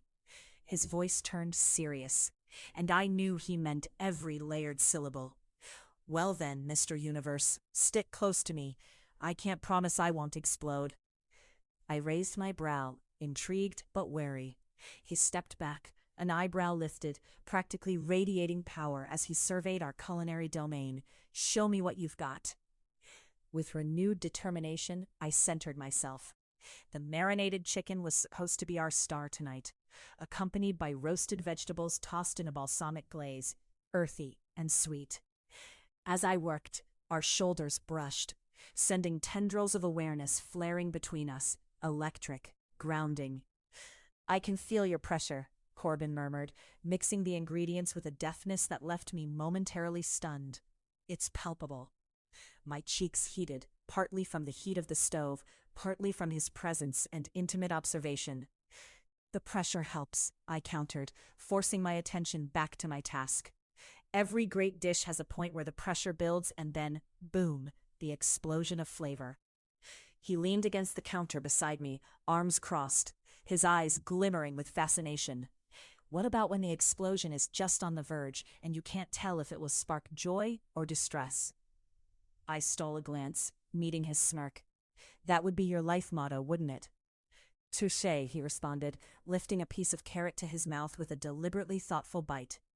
How about this? A little spice for the soul. Is that what you need to keep yourself from spiraling? I quipped, scraping together my ingredients, suddenly emboldened.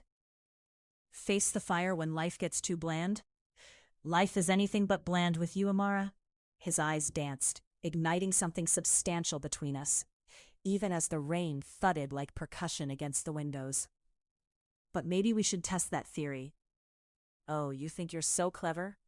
I rolled my eyes, unable to suppress the grin that crept across my lips. He chuckled, stepping closer again, the warmth radiating off him nearly overwhelming. Can we sidestep the culinary catastrophe that awaits us and bring the heat somewhere else for a moment? My heart raced, with anticipation threaded with restraint. Are we really going to abandon our culinary masterpiece to delve into the unknown? Absolutely. His voice turned husky, excitement simmering as he leaned in closer. A conqueror, relaxed and assured of his petal-strewn path. I stepped back, dodging him playfully, needing to breathe deeply. You're such a tease. I laughed, my pulse racing, dread and thrill spiraled and knotted within my chest. What if I'm all in for the tease? Corbin countered, his tone playfully taunting as he strolled towards me, every line of his body radiating confidence. The space between us shrank, until I could practically feel his heartbeats syncing with my own. Then I can assure you, you'll find that being baked and burned is far more than a mere metaphor. I stepped back again, trying to sidestep the surge of attraction fizzing like champagne on the tip of my tongue. His smile broadened, mischief glinting in his eyes. Why fight it? Let's let the fire guide us. Unless you'd rather spend the evening trapped in a battle of wills? He stepped forward again, closing the gap until I had nowhere to retreat. Someone has to maintain some decorum, I declared, pretending to be resolute, my throat dry with longing. Decorum is overrated. He moved closer still, now towering over me, his breath warming me through the veil separating our worlds. Short of balderdash and nonsense, would you trust me enough to see this through? Trust is fragile, I insisted, the words slipping out before I could rein them in. What if we explode instead of finding a masterpiece? My heart raced with the weight of truth as I met his intent gaze, knowing the closeness between us was becoming something powerful and transformative. He lowered his voice to a whisper. Then, Amara, I'll be here to catch you. The sincerity in his eyes ignited flames within me, banishing the shadows of fear resting at the corners of my heart. Before I could respond, the tension snapped. Corbin's hand, warm and commanding, wrapped around my wrist, pulling me to him with a force that took my breath away. His lips brushed against mine, gentle yet demanding, a bridge from hesitation to something deeper, something authentically ours. The kiss deepened, fueling both fury and passion as our emotions collided, the world around us fading into mere backdrop. I surrendered to him, the blend of taste and warmth melting away every exterior I had clung to. In that moment, it felt as if the chaotic storm outside was nothing compared to the whirlwind of passion igniting between us. The rain pattered anxiously against the windows, but it was nothing but an echo of our echoing hearts, blurred in storms of flavor. From the periphery, I heard laughter and light-hearted chatter. Caleb, one of Corbin's friends, appeared at the kitchen entrance, his presence cutting through our almost sacred space. Well, what kind of culinary chaos are we cooking up in here? Corbin released me as if the disruption had doused a flame. Your impeccable timing never ceases to amaze me, Caleb. He shot me a glance that promised this moment wasn't over. Not by a long shot. With the air thick with tension, Caleb stepped closer, grinning. Guess I was wrong. His laughter was like music, cutting the charged atmosphere while my cheeks burned from our interrupted intimacy. Perhaps you can join us, I offered, trying to regain control over my embarrassment. Help steer us clear of disaster? Caleb raised an eyebrow, a playful glint in his eye. Only if I can taste some of that sweet chemistry you two have brewing. The mischief broadcast across his face, and I couldn't help but chuckle. Chemistry isn't on the menu, I retorted. There aren't any recipe cards for desire. But there should be, Corbin interjected, his gaze locking onto mine, a promise lingering in the air. Let's see what we can whip up together. The rejection of the distraction ignited a warmth in my chest, looking towards the future unfolding before us. Challenge accepted.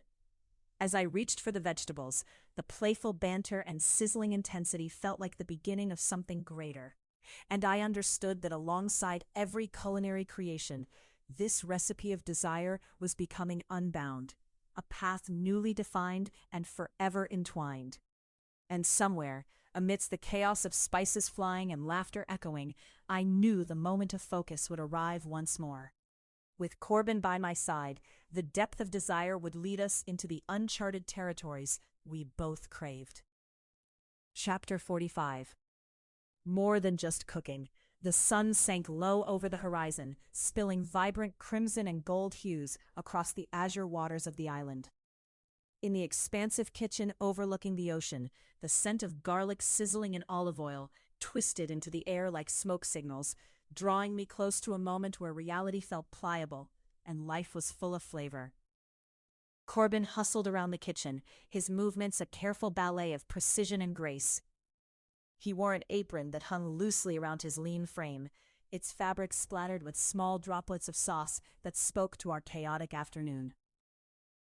For a billionaire who commanded boardrooms with a mere glance, here in this kitchen, he was just Corbin, curious, charming, and distracting.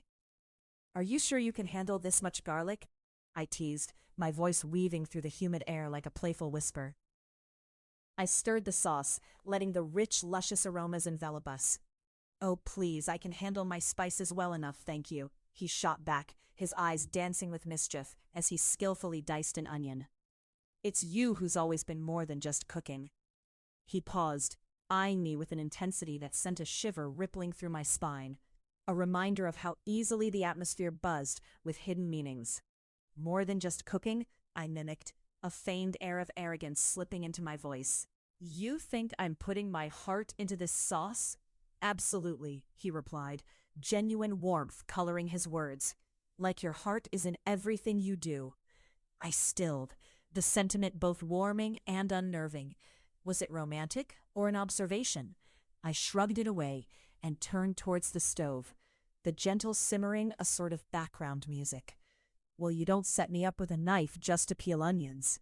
He chuckled, and it felt good, like laughter eased the weight of the secrets between us, if only for a fleeting moment. And yet here we are. Who knew two cooks could cause so much trouble? He winked. "Trouble?" I corked an eyebrow. "You mean my culinary genius?" "More like culinary chaos, sweet Amara." He stepped closer, his breath mingling with the fragrant air swirling between us. "If the food doesn't kill me, then your banter will." I snorted. "How will you make it through the evening if you can't withstand a culinary conversation?" "Oh, don't worry. If I survive tonight's cooking session, I'll need a proper meal to heal my wounds." He grinned, and I couldn't help but roll my eyes at his playful bravado, the perfect distraction. "Here," I said, handing him a generous sprig of fresh basil. "Let's see if your culinary expertise can handle some aromatics." "Is that a challenge?" "You bet it is," I shot back, stirring the sauce with confidence.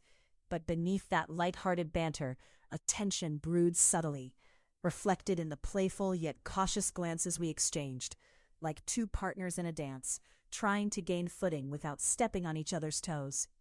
For all the smiles, I couldn't shake the weight of his secret.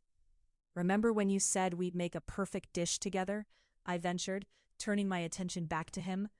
"Or were you just flattering me to secure my services?" "Maybe a little of both," Corbin replied, humor threading through his voice, but there was a flicker of something deeper in his gaze. "But the truth remains, Amara. I knew you were special from the moment I relished your first dish. Now you're just buttering me up to make my sauce taste better." "Just preparing for the explosion of flavors to come." He lunged forward, stirring the sauce with an exaggerated flourish, and I laughed. Just then, the kitchen doors swung wide open, revealing Jake, our other friend and dynamic sous chef for our culinary ventures. He barged in, slicing through the moment like a hot knife through butter. "What's the holdup? The guests are getting restless, and I've got a million things to prep." "It's called making magic, Jake," I chimed in, elbowing Corbin, only half joking. "Not everything is speedily prepared like your instant ramen." "Hey," Jake protested, a mock-offended expression taking root on his face. That's an art in itself, and you know it. Corbin chuckled, glancing at me with a twinkle in his eyes. Are you two always this melodramatic? You should at least throw a little flair into it. She's just mad I can whip up instant ramen without a recipe, Jake replied, pointing a spatula at me dramatically. Right, because it's truly life-altering, I quipped. But we all know Jake can't handle the garlic. The ensuing laugh echoed loudly, but beneath the humor, I felt the slightest shift in my heart. Corbin's expression betrayed an unsettling mix of ennui and intrigue as he served, watching our dynamic outside the figment of our shared undertones. I couldn't shake the uneasy feeling that he was reading between our lines, a silent observer to a conflict brewing just beneath the surface. With a flick of my wrist, I turned back to the simmering sauce, but the expressions of my companion snapped me back to the present. So, Jake began, leaning closer, how about we take the next level of this cooking assault and turn it into an emotional drama? I can picture a grand confrontation in this very kitchen. Corbin flashed a wide grin. Let's save the melodrama for later, shall we? No, I shot back, my voice light but laced with a seriousness that spoke volumes. Maybe we do need a confrontation. What amazing dish could perfectly encapsulate the tension in this kitchen? Jealousy sautéed in betrayal? Is that how you'd describe our relationship? Corbin's eyes darkened, but the corner of his mouth played with suppressed humor. Tension? We could just toss in some wine and see how that goes, Jake interrupted. Or flirt with the unpredictability of a flambé. Are you saying we're all ablaze now? I countered, meeting Corbin's gaze. No, Amara. I'm saying you're the firecracker. Before I could deflect with my trademark comeback, Corbin stepped into my space, the distance between us shrinking. Are you implicating that I'm just a supporting character in this culinary crisis? Maybe you are, I shot back, my heart racing as I bristled at a sudden weight of the moment. Maybe this kitchen struggles because it's fueled by simmering emotions. Simmering? You should be using that as a recipe title if we're being honest, Jake said, flicking his wrist with exaggerated pomp. Feeding off the chaotic banter, Corbin's hand found my waist, and he moved closer. The warmth between us sent a rush of electric tension sparking in the air, transforming the playful jibes into something heavier.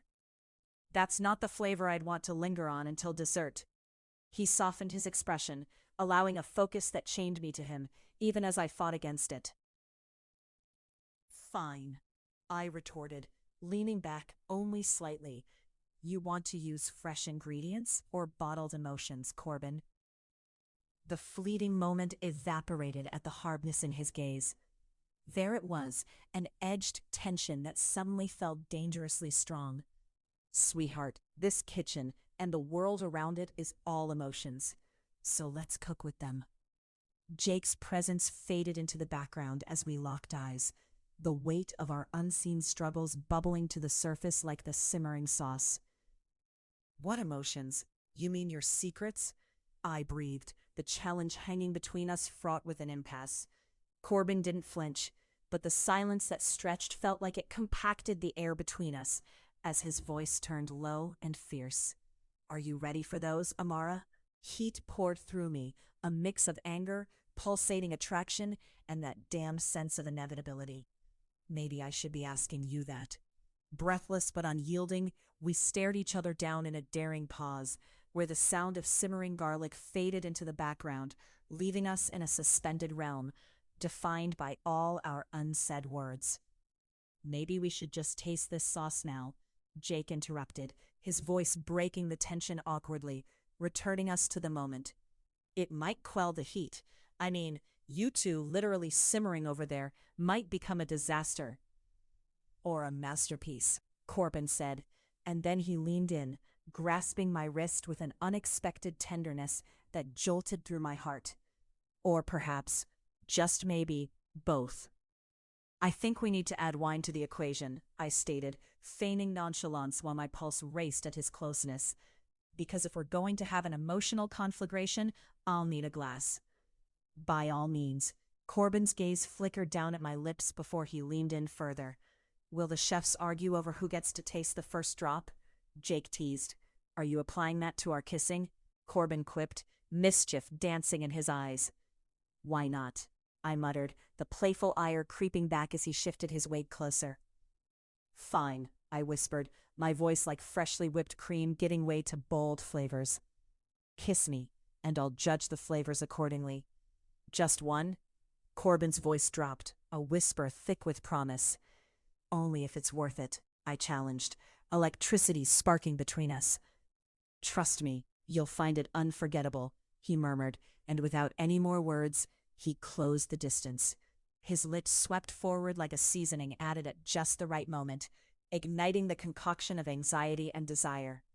It wrapped around us, thick with anticipation and reassurance all at once, as every fire, every passion, came tumbling and crackling through our stillness.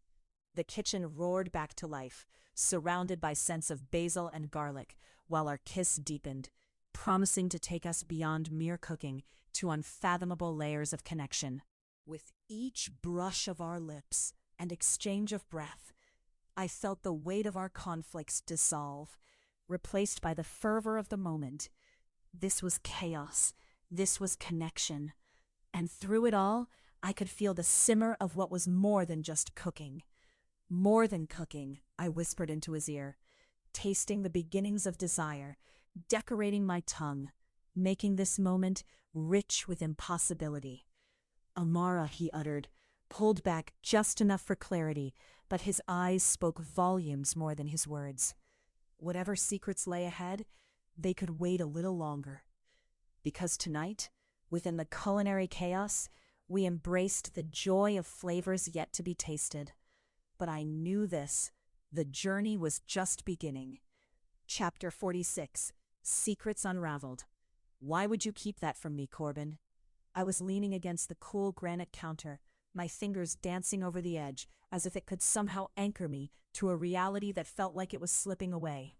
My heart thundered in my chest, an ache of betrayal mixed with a simmering anger that made my palms sweaty. The scent of fresh basil lingered in the air, the last remnants of something I had cooked hours before. Now it felt like poison. Corbin stood across from me, his arms crossed tightly over his chest. The dim light of the kitchen highlighted the lines of stress on his brow and the way his thoughts seemed to churn behind his composed facade. This wasn't the confident man who had swept me away with his charm and intellect. He looked vulnerable, stripped bare in a way that made my heart ache for him, even as I felt my own betrayal. Amara, you don't understand, he replied, his voice low, but the tremor betrayed his calm demeanor. His dark eyes flickered with hints of defensiveness and something else that I couldn't quite place. Fear? Regret? Try me. I shifted my stance, feigning bravery I didn't quite feel. The cool bite of the granite was a poor substitute for the warmth I craved. You orchestrated all of this. Us, your plan for me here. I thought we were building something real. I heard him let out a sharp exhale, the sound of a man who was caught, tethered between two worlds, the one he had meticulously designed to bring us together, and the truth he had tried to protect me from. It was never about you being just my chef, Amara. You must see that. So what was it about? Your grand scheme to exploit my talent? My voice cracked with the weight of the accusation, and I hated how it felt. It's more complicated than that. Corbin's frustration ignited, the fire that usually drew me in, flaring dangerously now. This place, I brought you here because I believed in you, not as some perfect chef I could control, but as the extraordinary woman you are. There's more at stake than you realize. Then tell me, I snapped, my patience finally wavering. What exactly is at stake? Are we merely pawns in your grand plan? What else don't I know? Across the kitchen, the tension between us thickened, weaving around us like an invisible thread, binding us together even as anger distanced us. It was odd how in moments like these, the air felt electric, bristling with the need for clarity, a clarity that seemed tantalizingly out of reach. He held my gaze, and for a split second, I caught a glimpse of the man beneath the polished veneer, the one who felt everything so deeply that it threatened to consume him. "You want to know the truth, Amara? Fine," he said, his voice steadying, the storm behind his eyes calming enough to reveal the corners of his vulnerability. "I staged our meeting because I could see the light in you, a light I wanted you to embrace. But my past? It's a shadow that lingers. I am not the man you think I am." "What does that mean?" My pulse quickened, a primal instinct for survival kicking in. He took a step closer, the scent of his cologne, a rich blend of sandalwood and cedar, washing over me, igniting every nerve ending. "It means that the success you see in me has been hard fought. I've made choices that have haunted me. This island? It's not just a culinary paradise. It's isolation, a way to escape the price I paid for my ambition." "Corbin," I started, but he interrupted, his voice thick with emotion. "It's more than ambition. It's—" His words faltered, and in that moment I felt a surge of empathy that washed away my anger, even if just temporarily. "It's the friends I lost, the lies I told, the darkness I feared I would bring to you." "Your darkness?" I stepped closer, the air crackling between us with possibility. "You think I can't handle it? I'm not afraid of shadows, Corbin. I've danced with them all my life." His eyes softened, and I could see the flicker of a smile that danced briefly on his lips. "Then dance with me, Amara, but know that shadows can be seducing. I think we both know I'm no naive dancer." My voice was soft now, the edge of anger blurring. "You're not the only one with imperfections." "Then tell me yours," he challenged, the slight tilt of his head revealing his curiosity, but also urgency. "What haunts you? Don't you dare hold back." I inhaled sharply, the weight on my heart suddenly becoming too heavy. "I fear becoming vulnerable. I've built walls higher than any castle, and you saw right through them. But what if I leave myself open, and I betray you?" He finished for me, his tone gentle now, probing the edges of my fears like a careful artist shaping clay. "Exactly." My voice trembled, but I wanted him to hear my truth. "What if you decide this was just a game to you, a chance to stroke your ego by having a special chef?" "This isn't a game, Amara."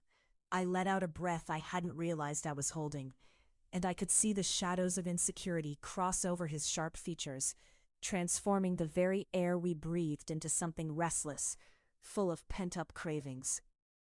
"Maybe it's not a game to you, Corbin, but it feels like one to me.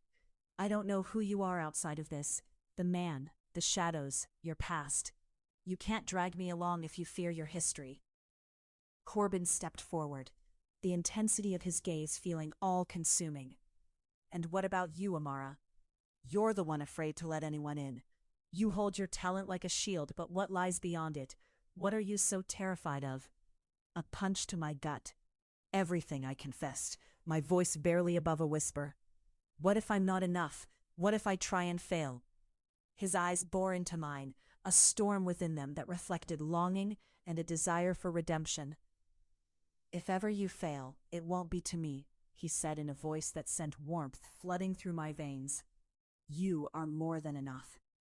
"Maybe I don't want to be a part of your grand design," I countered, but my heart hummed. The dance of our passion sparked anew in the kitchen air. "Then don't be," he breathed, and in that moment, an invisible tether between us snapped taut, charging forward. "But don't walk away from me either, not when we are so close." I felt an unexpected vulnerability surfacing, a wave pulling me toward the shore. I stepped forward, letting the tension simmer as I pressed my fingers against his strong chest. "Then show me what you're truly afraid of." For a heartbeat, everything within us held still, the potential of that moment expanding as we closed the distance. A tremor pulsed through me, lighting an old, familiar fire in my veins. The boundaries we had both held high felt flimsy, no longer serving a purpose in the wake of our collision. Corbin leaned down as if he could drain every ounce of fear from us into a tighter embrace, a kiss that ignited the air between us. It was not a mere brushing of lips, but a fierce coming together of hopes and dreams buried deep beneath scars. "I'll show you." he murmured against my lips, his breath warm and inviting, before he tangled his fingers into my hair, tilting my head back so I could feel every powerful ripple of his desire. The kiss deepened, spilling over with need and longing. Everything we had hidden, painted in burst colors, spilling across the chaotic canvas of our emotions, igniting the room around us. My back hit the granite, but it was no harsh impact. Rather, it was an anchor that sent electric waves through my body, pushing us both to explore the boundless territory of entangled yearning. With each kiss, we fought past the barriers, the hurt that had defined us until now. The warmth of his body pressed against mine, and I felt his heart hammering against my chest, wild and unfiltered. "Amara," he whispered against my mouth, his hands moving lower, sculpting familiarity with new depths of desire. "Do you trust me?" "Always," I gasped, surrendering to the storm of adrenaline and hope, reveling in the collision of our worlds with every fierce kiss and glance. And in that moment, as we danced on the precipice of our fears, it didn't matter what shadows lay behind us. All I could feel was the heat rising, spiraling out of control as the walls fell away, and the universe opened a pathway, one leading directly into the depths of the fiery connection we shared. "Show me the shadows, then," I breathed, looking deeper into his eyes, ready for whatever cherished madness awaited us. He grinned, and the world faded. "I'll show you everything." And so we did, exploring the fervor and intricacies of our fiery connection. Time melted as we surrendered to every whispered secret of our souls. In this cocoon of our desires and vulnerabilities, we embraced our complexities, slipping deeper into passion while standing against the chaos. And as the moonlight spilled through the window, dancing with shadows in a way only true lovers could understand, I knew our darkness would shine brighter in the light of this shared revelation. End of Chapter 46. Chapter 47. Awakening Desires. The kitchen hummed with the warmth of late afternoon light filtering through the large glass doors, casting a golden hue over everything it touched. I felt my pulse quicken, a soft flutter of anticipation that coursed through me like the aromatic steam rising from the bubbling pot of saffron-infused risotto on the stove. The intoxicating scent wrapped around my senses, tangling with my thoughts as I stirred, each grain of arboreal rice absorbing the promise of transformation. Corbin leaned against the marble countertop, arms crossed, watching me through the veil of steam. His presence was magnetic, igniting every nerve ending as I felt those familiar, electric tingles coursing through me. There was something undeniably daring about the way he observed me, eyes steady, mouth curving into a self-assured smile that said simply, "I see you, Amara." I could feel the heat rise in my cheeks as I met his gaze. Throwing myself back into work, I focused on the rising bubbles. It was easier than facing the murky depths of my emotions. I needed to be here, alone in the sanctuary of the kitchen, where I could create, without the threat of vulnerability gnawing at my insecurities. "You know," he said, pushing himself off the counter and stepping closer, "I don't think the risotto is the only thing simmering in here." I whipped my head to the side, my heart pounding. "What do you mean?" It was a coy tone, even if my breath came a little too quickly. Corbin's eyes glinted with mischief as he leaned on the edge of the stove. "Let's just say the heat is palpable tonight. Are you sure it's not sizzling between us two?" A laugh escaped me, low and nervous. "You think you're clever, don't you?" I attempted to stifle the warmth that spread through me at his words. The rhythmic sound of the spoon against the pot was a soothing lullaby, yet each beat underscored the chaotic stirrings within. "Perhaps," he straightened, his gaze not leaving mine, "but really, Amara, I think it's time you embrace that heat." His words hung between us, thick with unspoken possibilities. The door swung open with a light push, and Marcus, our friend and sous chef, appeared, an infectious grin plastered across his face. "Got the strawberries?" fresh as spring. He threw a bushy brown bag onto the counter, sending a few small stems tumbling onto the gleaming surface. I found the interruption a welcome savior, the prospect of fresh ingredients igniting my experimental spirit. Perfect. We'll need them for the dessert. Something airy and sweet to balance the savoriness of the risotto. Wow, girl, when did you become a culinary poet? Marcus replied, feigning a dramatic swoon while cradling a strawberry like it was the most precious jewel. Don't let it go to your head, Corbin shot back, his voice teasing but also protective, cautioning Marcus to not cross any lines.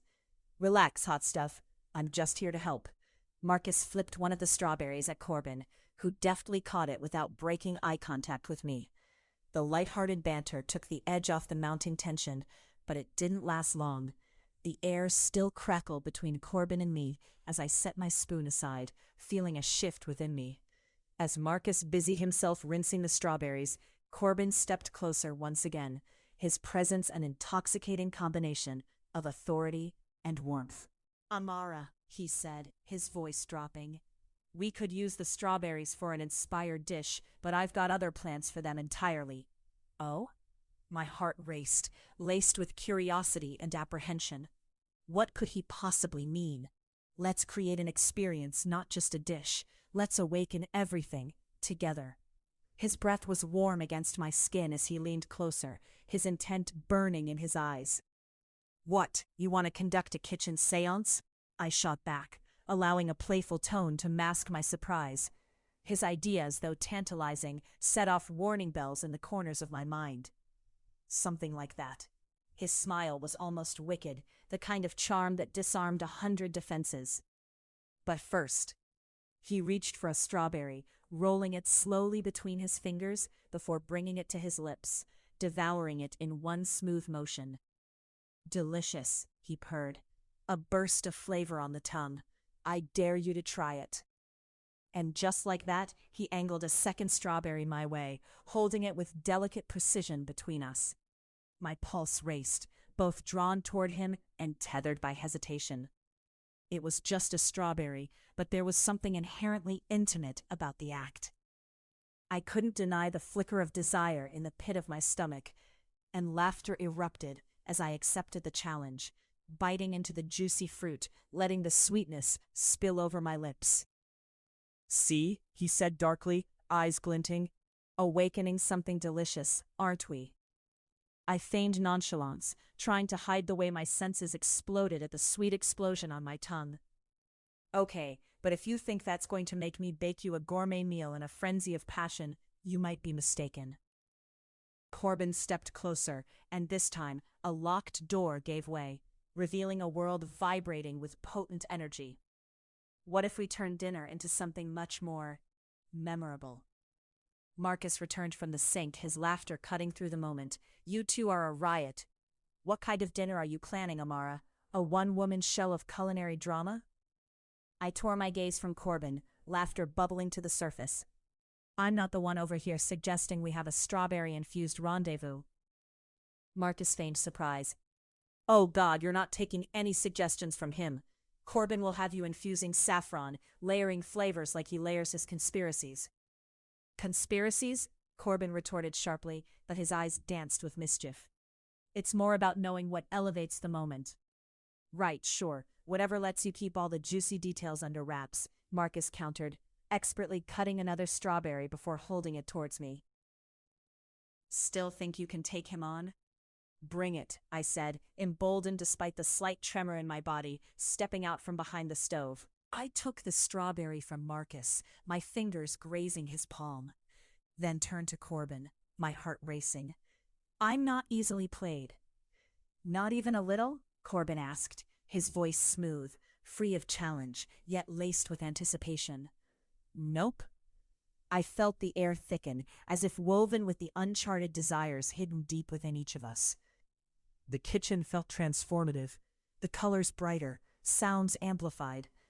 Not even if I promise you the taste of fire? He asked, moving closer, so close I could feel the heat radiating from him. Fire? I looked up at him skeptically, though my heart raced at the thought. Passion is only unlocked through boldness, he murmured, watching me with an intensity that set my stomach fluttering. Are you bold enough to see the intensity we could explore tonight? I just might be, I said, my voice a melodic challenge. Then let's make tonight an experience, he responded, his hand brushing against mine, purposefully lingering on skin, setting my senses alight. And who knows where this might lead? Strategic Cooking and Intimate Rendezvous sounds like a fantastic cookbook title, Marcus quipped, not quite ready to let go of the lightheartedness. Keep up, Marcus, I replied, shooting him a grin that barely masked the intensity crackling in the air. You have no idea what's in store. As we returned to our culinary creations, me lost in the rhythm of combined flavors and then bouncing playful jabs, the tension wrapped around us tighter, spooling into something electrifying. Each glance at Corbin sent shivers down my spine, and I could feel the boundaries of my life bending to accommodate the power of this moment, a moment poised on the precipice between reluctance and liberation. Against a backdrop of laughter and simmering sauces, the evening began, a tapestry of longing woven with possibility. I began to embrace the burgeoning connection, allowing the flavors to meld not just in the dishes, but within the very essence of who I was becoming. A woman prepared to explore the all-consuming nature of desire, no matter how delicately it was stirred. At the core, it became clear.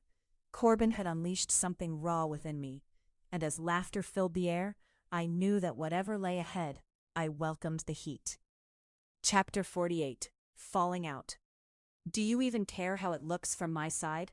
Corbin's voice cut through the warm evening air like a knife through creme brulee, its smooth surface cracking until everything was exposed. I stood in the center of his kitchen, the fragrant scents of simmering lemon-thyme chicken mingling with the freshness of chopped herbs, the setting sun casting a golden hue through the large windows. It was beautiful and irritatingly serene in a way that made my heart race. I care, Corbin. I truly do. But you're acting as if I'm some character in your grand play when I'm living this every day. He leaned against the marble countertop, arms crossed, tension radiating from him like a heat wave. What do you mean, your grand play? I'm giving you every opportunity. I brought you here to thrive, Amara, to showcase your talents, to what? Serve as your puppet, dancing to the whims of your ambition? I shot back, my voice sharp enough to taste the bitterness in the air. The playful banter we once shared had withered into tired posturing that colored everything with resentment. You're deflecting. Deflecting? Really? His laughter was strained, humor and frustration slashing through it like the sharpest knife. And what exactly am I deflecting from? My past? My secrets? Your manipulations, I spat, cutting off the veneer of civility between us. Is this what intimacy looks like for you? Control? Using people? You weren't even truthful about how we met.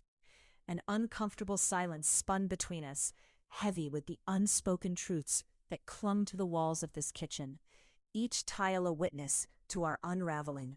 I could almost hear the heartbeat of the house, echoing my own, thrumming against the mounting walls of my anxiety. He didn't answer, and I pushed on. Am I just a part of your plan, Corbin? One of your ambitions laid out on a silver platter? Amara. His voice softened, a gentleness creeping back like the tide, but I wasn't ready for that. Not now. What? You want me to just accept that you orchestrated everything? That I'm just here serving your desires? I stepped closer, the heat multiplying between us, my own breath catching on the tension thickening the air. Maybe I wanted to give you what you need, what you've been too afraid to pursue. Now it was his turn to step closer, the proximity drawing a line between fury and something near yearning. You think you know what I want? You think you've deciphered me, Corbin? I challenged, eyes narrowing, heart flipping erratically in my chest, betraying the cool disdain in my words. Behind the bravado there was a fierce flicker of vulnerability, a fear of being utterly seen. Yes, I do. I know you better than anyone else. He leaned even closer, the scent of cedar and musk enveloping me, disarming my anger. And it terrifies me. Why? My voice dropped to a whisper, the challenge veering into something softer, uncontrollable. Why are you scared? His gaze flickered to the floor, as if searching for the answer in the grain of the tiles, the shadows dancing. Would it reveal his truth, laid bare?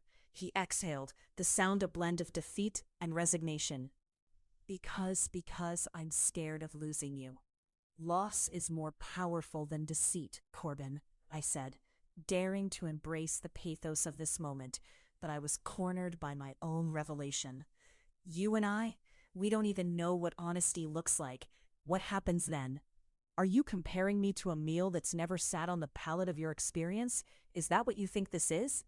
He shifted, his frustration mingling with desire, tension crackling in the air as he turned my words against me. But I pressed on, unyielding. It's not about comparing, I insisted, the defiance mingling with desperation. It's about understanding why you brought me here. Do you want to learn, or do you want to mold me into a fantasy? Maybe both, he replied, his voice a low rumble that sent a shiver down my spine. But isn't that part of the intrigue? Don't you ever feel it? Our chemistry, the spark between us? My heart raced at the pulse of his words, each syllable igniting something primal within me. The kitchen became a stage, a collision of ambitions, desires, and secrets laid bare. I was walking a tightrope, so dangerously close to letting go. Tell me, Corbin, if I were to abandon this chef persona you've curated, would you still want me? I don't just want the chef, Amara. I want... He hesitated before whispering. You. You've created this illusion, and I've fed into it. What if I fall? The challenge was audacious, and I watched him wrestle with the very idea that had circled us like predator and prey, inching closer to a dangerous precipice. You won't fall because I'm here to catch you. His eyes locked onto mine, fierce and undeniable, rolling away the veneer of sarcasm, unveiling a raw honesty stripped of pretense. I won't let you go. My breath hitched, and uncertainty flickered around us, like the candlelight that danced in the shadows. The tension shifted, a whirlpool pulling us both under. The world outside faded away. All that remained were our souls, writhing and intertwined beneath the weight of unspoken yet fiercely communicated feelings. I don't know if I can trust you, I admitted, the sincerity of my admission reverberating against the walls. It was as if the kitchen itself held its breath. Then let's build that trust, he proposed, the underlying hope barely concealed within his words. Step by step, ingredient by ingredient. What's the worst that can happen? Only betrayal, I said, and the room was quiet, heartbeats drumming like a nervous score to a romantic refrain about to unfold. He took a step back, running a hand through his hair, a signal that this retaliation had become a dance we both desperately avoided. But as the shared silence simmered, the tension thickened, wrapping us tightly in a cocoon of longing, anger, and desire. Amara, you're more than just the chef. You might reject this, but I'm utterly drawn to you, Corbin said, his voice low yet charged. Can't you see that? No. I shook my head defiantly, though the truth clutched at my chest, wanting to burst free. I don't want to be your obsession. What do you want then? His intensity held me still, igniting every nerve ending. Because I'll give it to you, whatever you dream of. What are you asking of me? I whispered, desire threading through each word, stepping on that fine line between vulnerability and escape. He smiled softly, that effortless charm pouring back. Your honesty, Amara, your willingness to embrace not just your talents, but your emotional truth, even if it terrifies you. And yes, a bit of adventure along the way wouldn't hurt. Adventure, I repeated, feeling the walls separating us collapse, uncertainty brewing like the storm outside. Is that your version of intimacy? Maybe. Or maybe it's just a way to avoid emotional vulnerability. That's a twisted take. I felt a soft laugh bubble up and fall into the silence. You're like a soufflé that refuses to rise. Touché, he replied, a teasing glint in his eyes. Though I believe you might just be the perfect oven to help me rise, my Amara. The moment was simultaneously weighty and buoyant, somewhere between playful banter and emotional rawness. We stood teetering, locked in a battle neither wanted to win. My heart raced, each beat a reminder that what lay beneath our banter was so much deeper, something primal, brimming with yearning. I reached out, hesitantly brushing my fingertips along his forearm. "Okay, Mr. Langston, let's start with honesty. What's the next ingredient?" He leaned in, closing the gap between us with an urgent need, our choices hanging in the balance like scattered flour dusted across the counter. "You." Sparks ignited, crashing together. Our lips met with a fervor that eclipsed every argument and misunderstanding. His mouth was hot, insistent, ravishing in a way that sent my head spinning, as if he were pulling the very essence from my soul. I melted against him, vulnerability spilling free, untamed and wild. This was intimacy, the raw, unfiltered connection we'd both danced around. And as lips moved together in unison, I grasped at whatever piece of him I could reach, a desperate tremor quaking between us. Fierce and relentless. Each kiss was a question, an invitation layered with complications we had yet to unravel. The shadows whispered promises, the light illuminating depths we had only begun to explore. We broke apart for a moment, breathless, eyes dancing with uncertainty and desire. "You taste like ambition," he murmured, his breath fanning across my cheek, brushing against my ear. "And you, Corbin Langston, taste like trouble," I teased back, the laughter relieving the weight of everything we had just navigated. "Then let's burn together," he said, pulling me back to him, crashing our mouths together with renewed urgency, crafting warmth in the simmering heat of our passions. The world simmered at the edges of our consciousness, the scent of the culinary symphony swirling around us, a perfect amalgam of those wild, stirring flavors that conspired to make us whole. We were teetering on the brink, caught between everything we built and the tempest that threatened to drown us both. An inevitable truth drifted through the air. Whatever barriers we lived behind, whatever secrets simmered beneath, all of it was swirling together in the dance of vulnerability and ardor, binding us tighter, forging a new world from the ruins of our misunderstandings. And in that moment, I grasped the meaning of what it really meant to dive into the unknown, to daringly chase the flames rather than retreat. "Burn together it is," I whispered against his lips, sealing our promise. With our hearts ignited, we plunged deeper into the tumultuous waters of love, both exhilarated and terrified of what lay beneath. Chapter 49. The Calm Before the Storm. "How can you possibly want me to just forget it?" The words slipped from my mouth, slicing through the stillness of the kitchen, sharp as the newly honed blade resting on the polished oak countertop. The air was rich with the lingering spices of my latest creation, a fragrant, velvety curry simmering on the stove. But here I stood, unaware of how the scent had transformed into a suffocating cloud of bitterness between us. Corbin leaned against the doorframe, arms crossed. His dark eyes glittered with a sardonic glint, catching the light streaming through the expansive windows, illuminating the dust motes swirling like our unresolved arguments. "I'm not asking you to forget, Amara.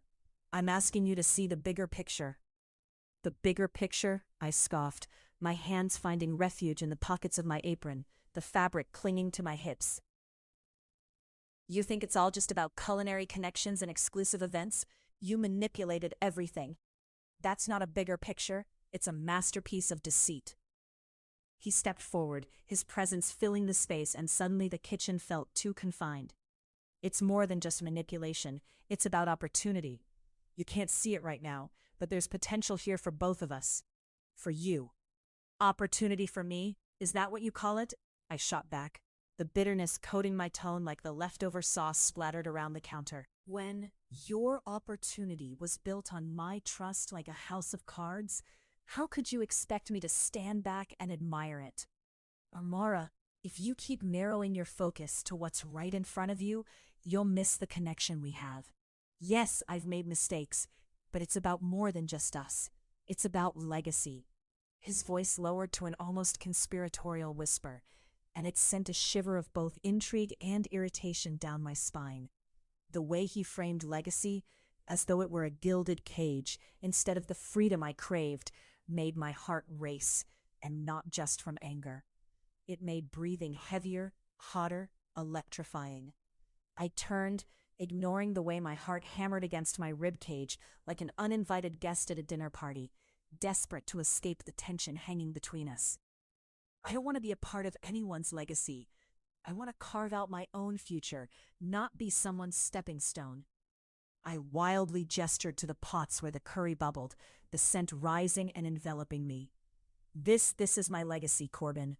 My food is my voice, not a product of your machinations. I understand that, he thundered, stepping closer, the distance between us evaporating. But your voice is being stifled by your fear. Fear of trusting me, fear of stepping into the light where I can help you shine. Light, the very word felt heavy with unfulfilled promises. I folded my arms, pulling my body tight as determination warred with the reluctant pull of desire. I'm not afraid of shining, Corbin. I'm afraid of being blinded by someone else's spotlight. Then let me show you what that light can do, Amara. I want to protect you, to uplift you. Before he could finish, I waved my hand in exasperation, brushing aside the intensity of his words. Protect me? By deceiving me? That's not how love works. It shouldn't come with conditions or veils of secrecy. Silence enveloped us, a stillness so intense that even the simmering pot seemed to simmer down. I was glaring at him, but inside my mind raced through memories, his laughter, the way his presence felt warm amid the island's breezy chaos, the taste of our shared meals that almost danced with passion. Was it all just part of his grand design? Maybe you're right, he said, breaking the heady silence, his voice softened. But it felt like I was doing what was best for us. For us? I repeated incredulously. You think keeping secrets is what's best for us? I thought it would help us build something deeper, he admitted, rubbing the back of his neck, an old habit of his when caught off guard. But I see now that it's tearing us apart. There was vulnerability in his tone that stopped me mid-sentence. My heart rebelled against my mind, aching to reach out, to close the distance. I don't know if we can rebuild this. The confession escaped my lips before I could cage it. Corbin took a breath, stepping closer still, a beacon standing in the storm. What if we start over, right here, right now, without any complications or ulterior motives, just you and me? Before I could respond, laughter bubbled through the kitchen from the patio outside, carrying the lively banter of Rena and Jamal, my friends who had come to visit that day. Their footsteps were like drops of rain on the roof of our fractured conversation. Are we interrupting a lover's quarrel or a culinary masterpiece? Jamal's booming voice echoed, bringing both of our heads swinging toward the door. Rena playfully elbowed him. Oh, please, they've been arguing since breakfast. Watching the two of you is like consuming a rich, spicy dish. It keeps you guessing which flavor will surprise you next. I forced a smile, even as my stomach tightened. Guess it's more of an all-you-can-eat buffet of tension. Wait, don't squabble without us, Rena chimed in, tossing her thick, glossy curls away from her face with dramatic flair. What's the topic? Love? Betrayal? Should I fetch the popcorn? No popcorn needed, Corbin shot back with a wry smile, now the tension seeming to dissipate under the rays of our friend's presence. It's more of a simmering stew of hurt feelings and miscommunication. Also known as Tuesday. Jamal laughed loudly, and I grinned despite myself. The lightheartedness of their banter hung in the air, teasing the shadows that lingered between Corbin and me. Well, what's our next step then? Rena asked, looking back and forth between us. Together or apart? You guys need to decide before we set the table. Corbin hesitated, his gaze flickering to mine, where a silent conversation sparked, one filled with dawning clarity. Together. His word felt like a promise hanging in the balance, anchored in pain yet brimming with possibility. I held his gaze, feeling the fire that ignited between us again. Together, I echoed, the energy thrumming beneath the surface, ready to erupt. Just then, Jamal started whistling a tune from an old jazz record, while Rena brushed past our tense moment, grabbing a garlic bulb off the counter, trying to recall one of my favorite recipes. If you're planning to make up, I suggest a delightful garlic butter sauce next to that curry. It will answer any lingering questions between you two. Sautéed on low heat, Corbin winked at me, and I couldn't help but laugh, the corners of my mouth turning upward despite the weight still resting on my shoulders. As the banter swirled around us, something inside me shifted. Maybe Corbin and I had our own turbulence to navigate, but finding our rhythm again could open pathways to something more. Amid the laughter and playful chaos, I felt the urge, the ache to reach for him.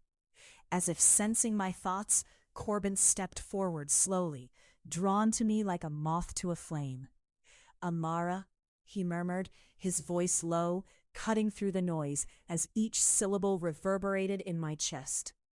"Let's just take this night one moment at a time. Can you trust me for that?" I nodded, swallowing the knot in my throat. "One moment at a time," I agreed, knowing it wouldn't be easy, but feeling a flicker of hope left in its wake. Then, in a rush of quiet desperation and unquenchable desire, I stepped closer, savoring the warmth of his body next to mine, and leaned in to press my lips against his. The kiss was sweet yet charged, the flavors of reconciliation mingling with the spicy undertones of regret, as our exteriors softened against one another. Like two reluctant protagonists in a well-worn love story, finally succumbing to the inevitable. "Oh, with the garlic, it's a match made in heaven," Rena declared, breaking our moment as she exuberantly shuffled around, gathering additional kitchen tools. "Throw in some fresh herbs and married bliss and we'll have a feast." "Absolutely," Corbin murmured against my cheek, his breath warming my skin. "Let's cook then." Together we were stirring up something delicious, and maybe, just maybe, we could find a way to blend our flavors seamlessly into a new dish altogether. As laughter erupted again, echoing through the island, I couldn't help but think this was just the calm before our own personal storm, and I was ready for it. Chapter 50, Finding Common Ground. "Amara, do you really think a hint of truffle oil is going to fix everything?" Corbin's voice dripped with playful skepticism as he tapped a wooden spoon against the edge of the pot. His laughter floated through the spacious kitchen, mingling with the aroma of fresh herbs and simmering vegetables. I could hardly look at him. Rolling my eyes, I added another twist of coarse sea salt to the pot, letting the grains slip through my fingers like tiny fractions of my fraying patience. "You'd be surprised," I shot back, a smile biting at the corners of my mouth despite the mounting tension. Truffle oil can elevate the most mundane dish. It's not just a flavor, it's almost an act of decadence. "It's just oil," he said, arching a brow.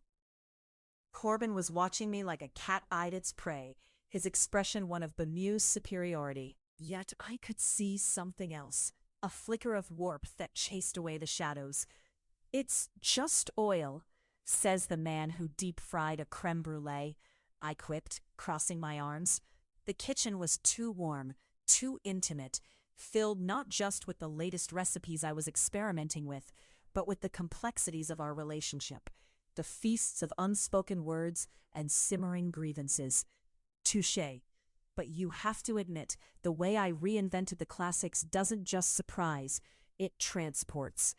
He winked, that infuriating blend of charm and seriousness making the air around us crackle.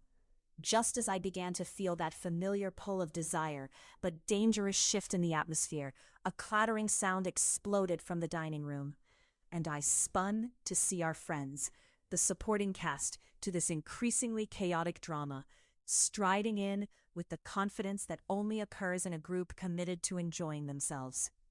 "Did someone say decadent?"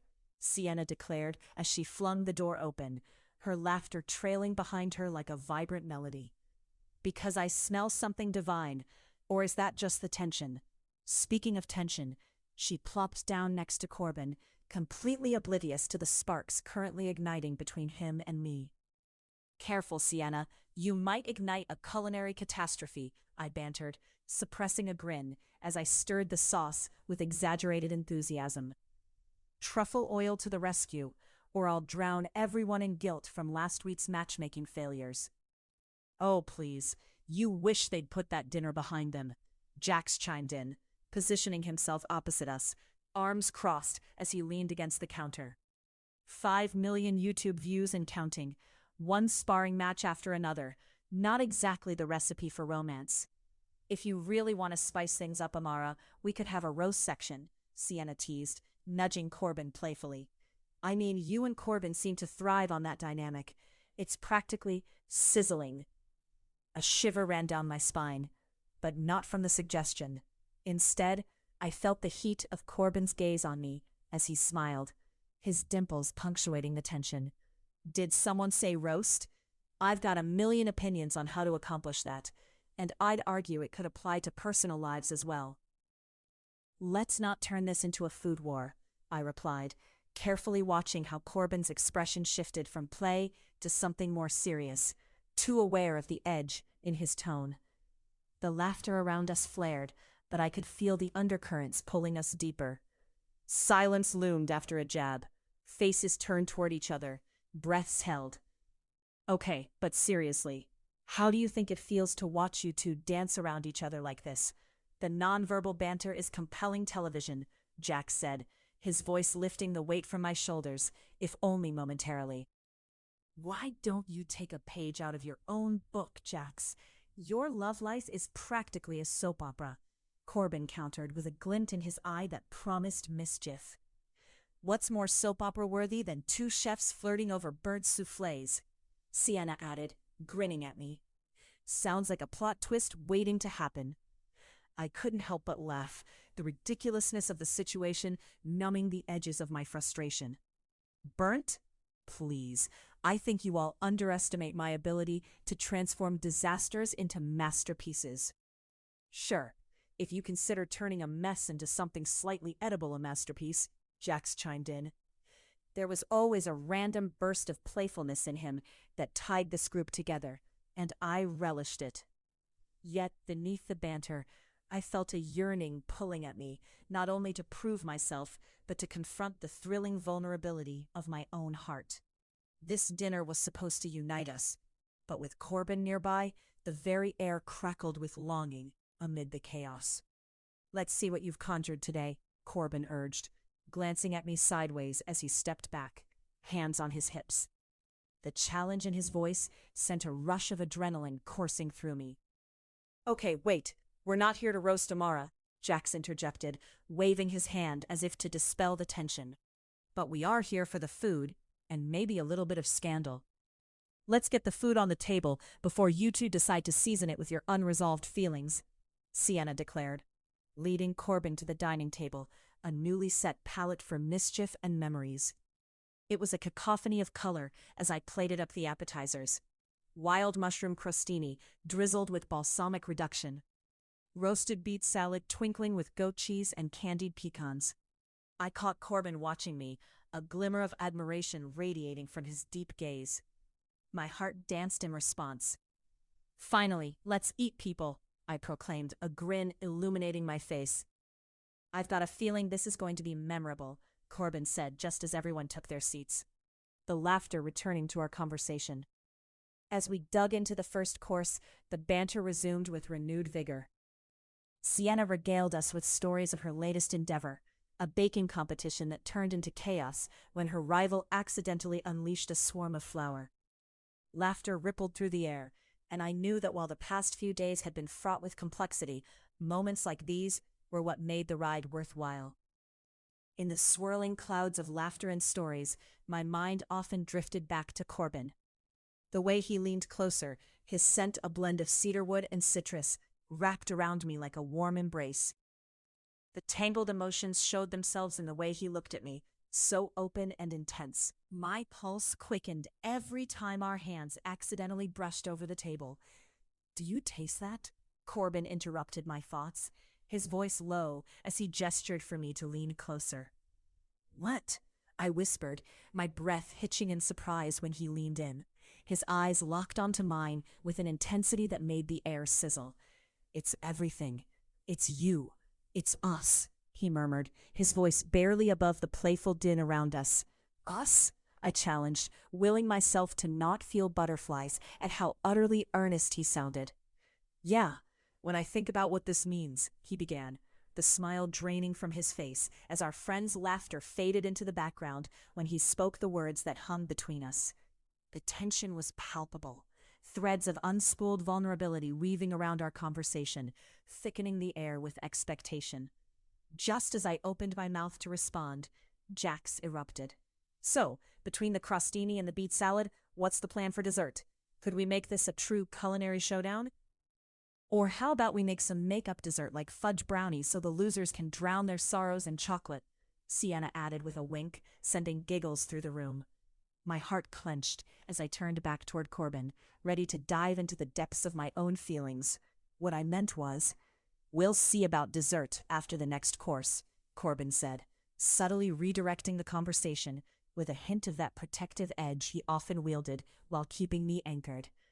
Fine, but if I produce a masterpiece and I don't get to keep the trophy, I might just sabotage your souffle next, I teased, leaning forward with a smirk, hoping to portray a confident bravado I wasn't entirely sure I possessed. Touché, Amara.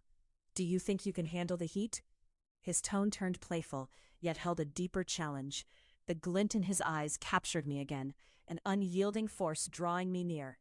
I could practically taste the tension, the want and need swaying like a waltz, spinning around us as the conversation metamorphosed, laughter melding with unsaid desires. And then, as if shared laughter had fractured the bubble around us, Corbin leaned closer, eyes serious and burning like molten glass. Amara, what if I told you I care about everything we're building here?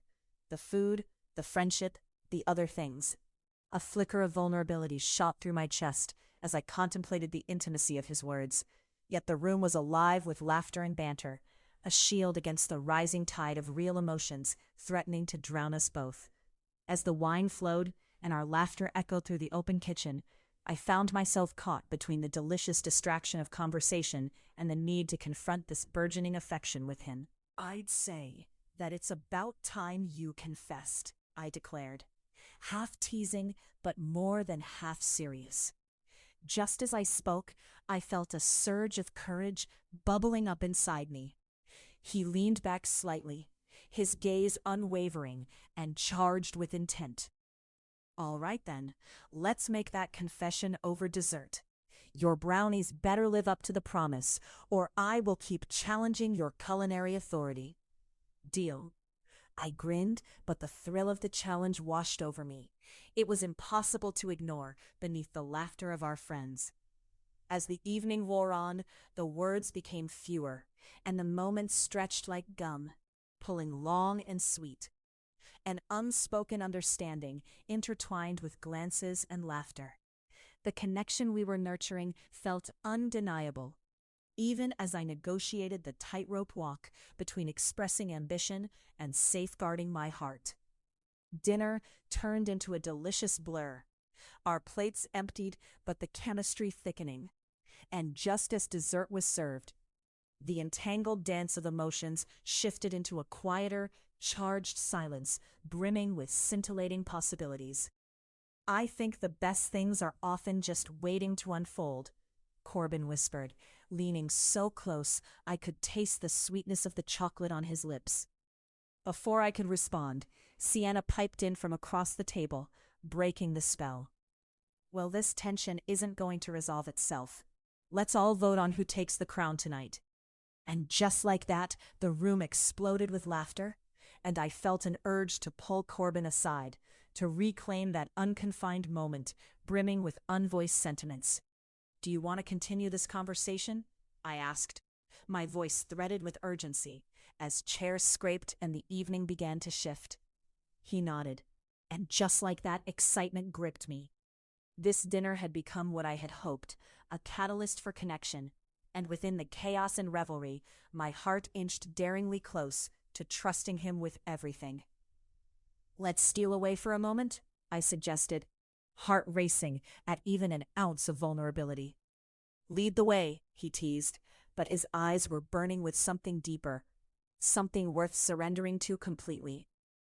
Tentatively, I led him to the quieter balcony, the moonlight spilling like silver over everything. Here was a world filled with fragrant flowers, their perfume strong yet delicate, mingling with the distant sound of waves crashing onto the shore. It felt like stepping into a dream, the night set to reveal the truths we had barely whispered. His presence enveloped me, fitting like a glove, as I leaned against the railing. "Amara," he began, but our mouths met, filling the spaces between us, tasting longing and all the unsaid words that resonated deep within. In that kiss, I realized I wanted everything he promised: passion, connection, the unfiltered dance of friendship woven with desire. Somehow, amidst all the tumult, the whispered secrets and doubts faded, leaving only this: raw, electric, real, and unfurling in a bloom of intimacy that left no room for anything but our tangled hearts laid bare beneath the moonlight. Finally, he gasped when we broke apart, foreheads resting against each other, breaths mingling. "We're finding common ground." "There's so much more to explore," I replied softly, knowing this was just the beginning of our revelations. His eyes sparkled, and a new understanding shifted within me. This night wasn't merely about friends and food. It was about two souls daring to cross the uncharted territories of their deepest desires. Chapter 51: Consequences of Broken Trust. The ocean churned beneath the bright sun, waves crashing rhythmically against the cliffside of Coral View, as if echoing the tumultuous storm brewing inside me. The kitchen smelled of roasted garlic and braised lamb, aromas designed to entice, yet all I felt was weighty regret. A simple task, slicing fresh herbs for the evening special, transformed into an exercise in restraint. My hands trembled slightly, not out of fear, but from the unrelenting tension that had settled between Corbin and me since our last explosive confrontation. "Amara?"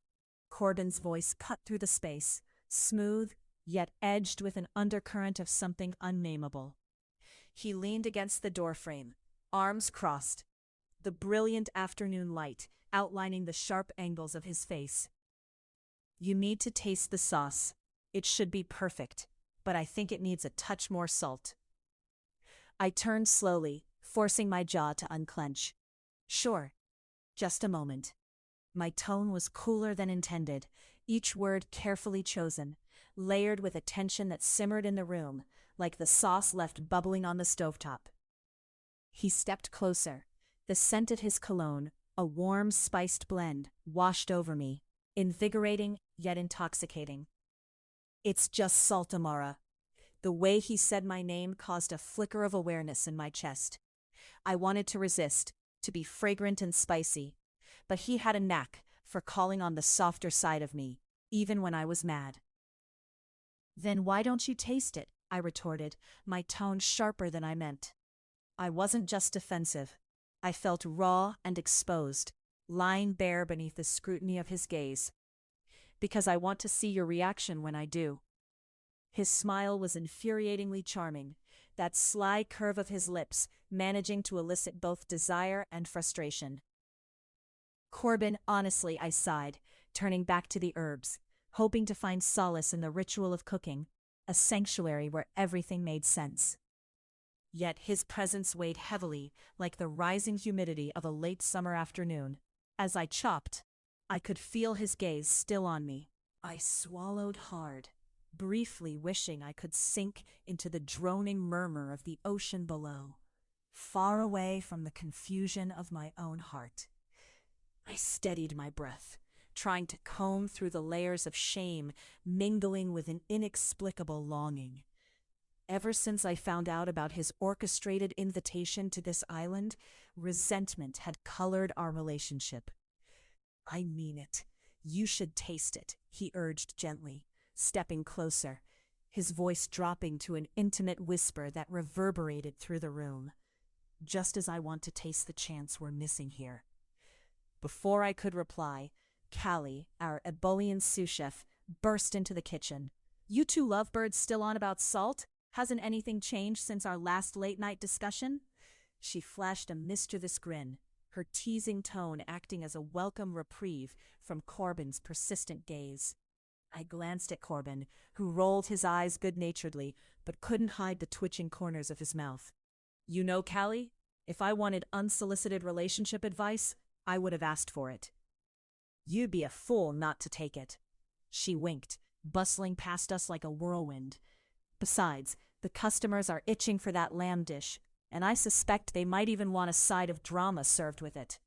Her laughter brightened the air, the way summer rain clears the heaviness of a sultry day, and despite everything, a smile tugged at my lips. Just give them the food. It's better than our melodrama. Maybe not, Callie countered, her voice dancing with mischief. Drama sells well around here, especially when it's between two people with, let's just say, an extensive unspoken chemistry. Corbin leaned down, teasingly whispering into my ear. Well, dramatic cooking could be the next big trend. Care for some suggestions? Corbin, I warned lightly, my insides twisting. We're in a professional environment. He straightened a playful challenge in his eyes. And every chef deserves to explore their... Corbin, I interrupted, heat creeping along my cheeks. I couldn't let this conversation spiral into something dangerous, not when my heart felt like a tightrope stretched over an abyss. Okay, he relented, but a smirk lingered on his lips. I won't push, for now. His voice held that same infuriating hint of seduction that made my pulse race. As the day wore on, our earlier tension morphed into a simmering current beneath the surface of our interactions. The kitchen burgeoned with energy, laughter spilling over the countertops as Callie and the others shared stories, their voices intertwining like the complex layers of a sauce left to simmer. Still, the unspoken words between Corbin and me loomed, heavy as a pot on the verge of boiling over. Finally, after dinner service closed, I found him alone in the dining area. The sun had dipped below the horizon, casting a golden hue across the tables. Amara, he began, his voice low, but the gravity of it anchored me in place. Let's skip the small talk, I said, crossing my arms defensively. I can't do this dance anymore, Corbin. Dance? He stepped closer, tension replacing the levity. Are you really going to pretend there isn't something extraordinary happening between us? I'm saying there's something tragically deceptive happening between us. Then break it, he challenged, resolve steadying his gaze, as if daring me to embrace the chaos we found ourselves in. Break it? Will you ever trust me again? My voice cracked, exposing a vulnerability I desperately tried to hide. I didn't imagine I'd have to earn your trust back, he countered, voice rising in a mix of frustration and expectation. Do you think I could ever jeopardize something I cherish? I took a step back, heart racing. You manipulated the circumstances of our first meeting, Corbin. You knew exactly what you were doing, and I'm not just a pawn in your game. It wasn't a game. I wanted you to see your potential, he said, voice thick with emotion. I had a vision, and yes, I manipulated it, but I didn't know you'd be so breathtakingly difficult to resist. Difficult? I snapped, the heat rising again, though this time it felt familiar, vibrant, a spark igniting between us. And yet here we are. That's not the point. The tension mounted as he gripped the edge of the table, knuckles white. You think I'm the enemy here, but I'm only guilty of wanting you too much. I stared at him, feeling the waves of anger clash with an undeniable urge to bridge the chasm that had formed. What do we do now, Corbin? The trust is broken. Can it ever be rebuilt? I can't promise you the sun and the stars, he admitted, stepping closer, his breath warming my skin. But what I can offer is real and terrifying. I need you to see that. Before I could respond, he closed the gap between us entirely. In a moment of reckless abandon, he cupped my face, his thumb brushing along my cheekbone. The world around us faded into nothing, leaving only the two of us, suspended in a fragile silence. "I've waited too long for you to let me in," he whispered, searching my eyes. "Don't close the door now." Corbin, but the byproduct of our fiery passions surged, and all coherent thoughts dissolved. Instead, I leaned into him, the heat of his body radiating reassurance against my own. Time suspended as our lips met, igniting a tempest of longing and resolution. His kiss was an intoxicating mix of urgency and tenderness, wrapped up in the chaos of our argument and the uncertainty that lay ahead. I tumbled deeper into the moment, forgetting the weight of our issues, the loss, the scars that could have driven a wedge between us. "Amara," he murmured between fervent kisses, each one trailing a promise against my lips. "I don't want to lose you." Somewhere in my heart, even as I felt 1,000 fears tighten in a chokehold, I could sense the laughter surrounding us in the kitchen, the employees cheering for the upcoming summer solstice festival. Their revelry, their joy, nudged at the lingering shadows between us as we held each other desperate to kindle the flames, ignoring the landscape of broken trust beneath our feet. "I can't pretend this is easy," I admitted, but my voice trembled with the certainty that his kiss had ignited a spark of hope. His lips brushed against mine softly, tantalizingly lingering. "Neither am I, but maybe we can try to make something beautiful from all this mess." I closed my eyes, surrendering to the warmth that enveloped me. "Maybe, but we have to be open, the good and the bad." "Let's cross that bridge together then," he replied, the softness of his words resting like a silken thread between our hearts. As the taste of our kiss lingered, I found a glimmer of possibility shining through the wreckage of trust we had both fought so hard to uphold.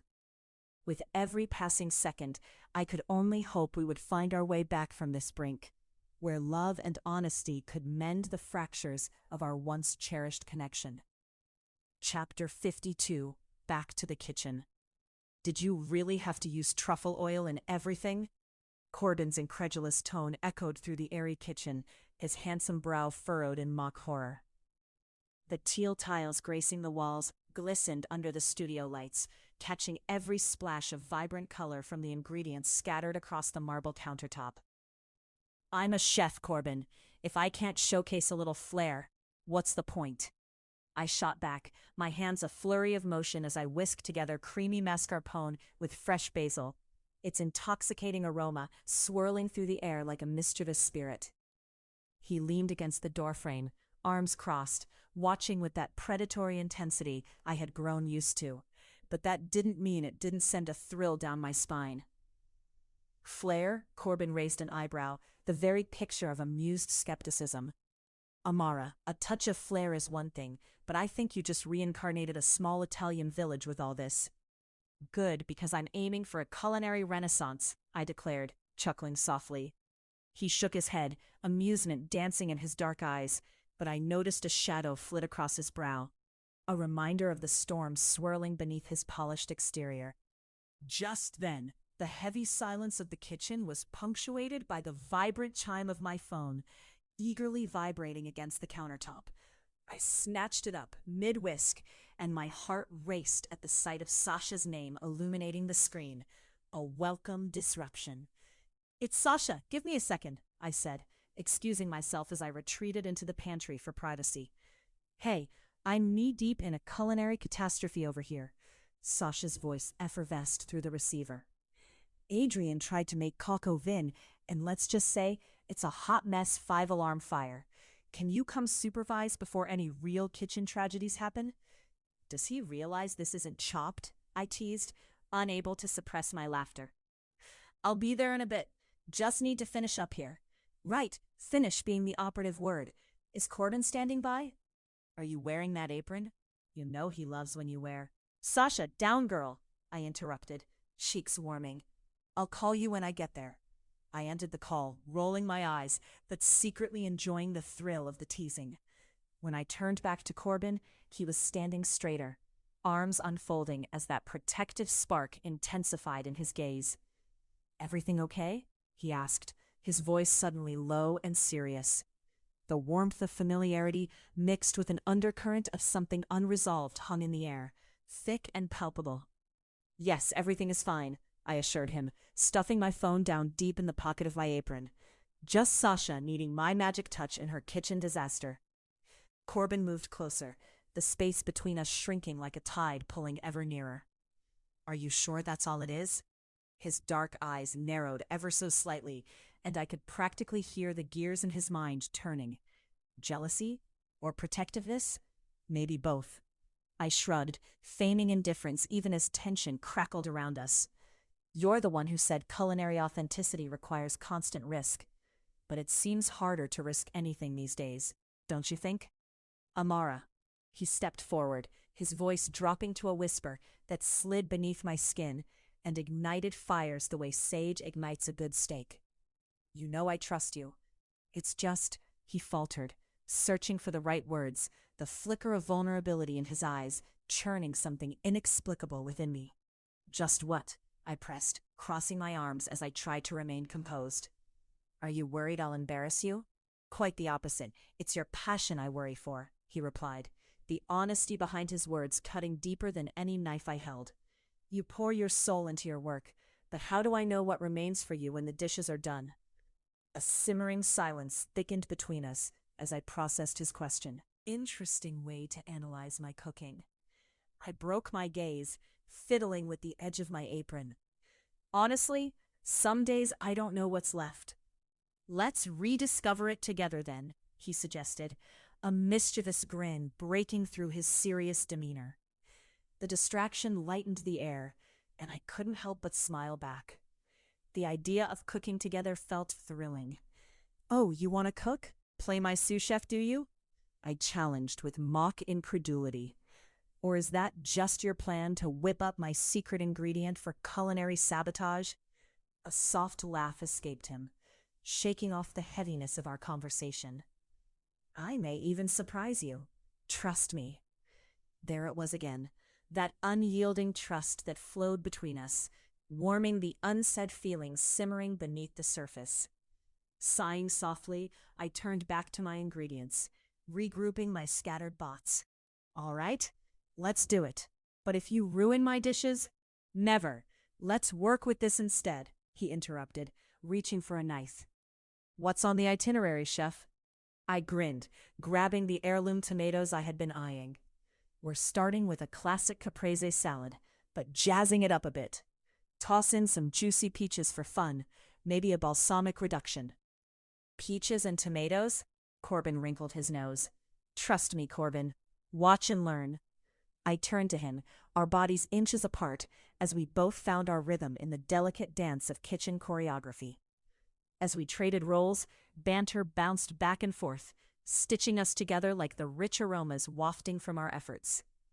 I caught him glancing over my shoulder, watching how I sliced the tomatoes into thick rounds, the juice pooling as I arranged them in a delicate pattern. "See the artistry?" I teased, a playful lilt to my voice. Not just flair. "Not bad for an amateur," he smirked, his voice heavy with sarcasm. "Oh, please, Mr. Billionaire Chef only knew what real cooking is," I shot back, tossing him a piece of tomato. He ducked and laughed, an infectious sound that seemed to banish the lurking shadows in the corner of the kitchen. "Good shot, but next time aim for a mile in front of you." He dodged another slice and flicked a basil leaf back at me. "Is this your idea of fun?" I challenged, swiping a handful of basil, ready to retaliate. With a sidestep, he caught my wrist, a firm grip that grounded me, sending a wave of warmth flooding my cheeks. "If it were, you'd see me in a different caper," he murmured, his breath brushing against my lips, igniting a flood of heat between us. Before I could respond, there was a knock at the door, a sharp interruption just as the air grew thick with unsaid words and pulsing tempo. "Amara, Corbin, are you two creating culinary genius in there, or just laughing at the calamity?" came Sasha's cheerful voice. "Creating both," Corbin shouted back, releasing me as laughter bubbled up, defusing the heady moment. Corbin took a step back, but the charged electricity lingered in the air, pulsing as strong as the fragrant basil. "Save me a bite." I need to see if Corbin's still a culinary disaster. Sasha laughed again, clanking around with pots outside. Come in, but tread lightly. I can't have anyone ruining my masterpiece, I called back, though I didn't turn away from Corbin. He stepped back into the playful rhythm of the kitchen, a soft smile mixing with the familiar edge of competition. Now I get to show off that I can cook, he replied, deftly chopping the peaches into elegant pieces while sneaking glances at me. Eventually, Sasha breezed in, undoubtedly sniffing for the scent of something spectacular. Oh, whatever you two are doing smells divine, she declared, her eyes lighting up at the sight of our collaboration.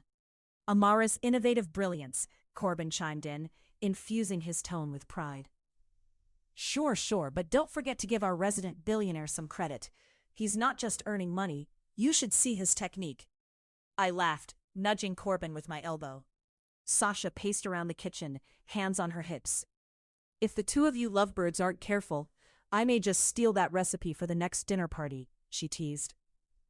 Corbin contemplated with faux seriousness. I'm not so sure I'll be sharing my secrets after all the tomato sabotage and those thick slices you almost launched at me.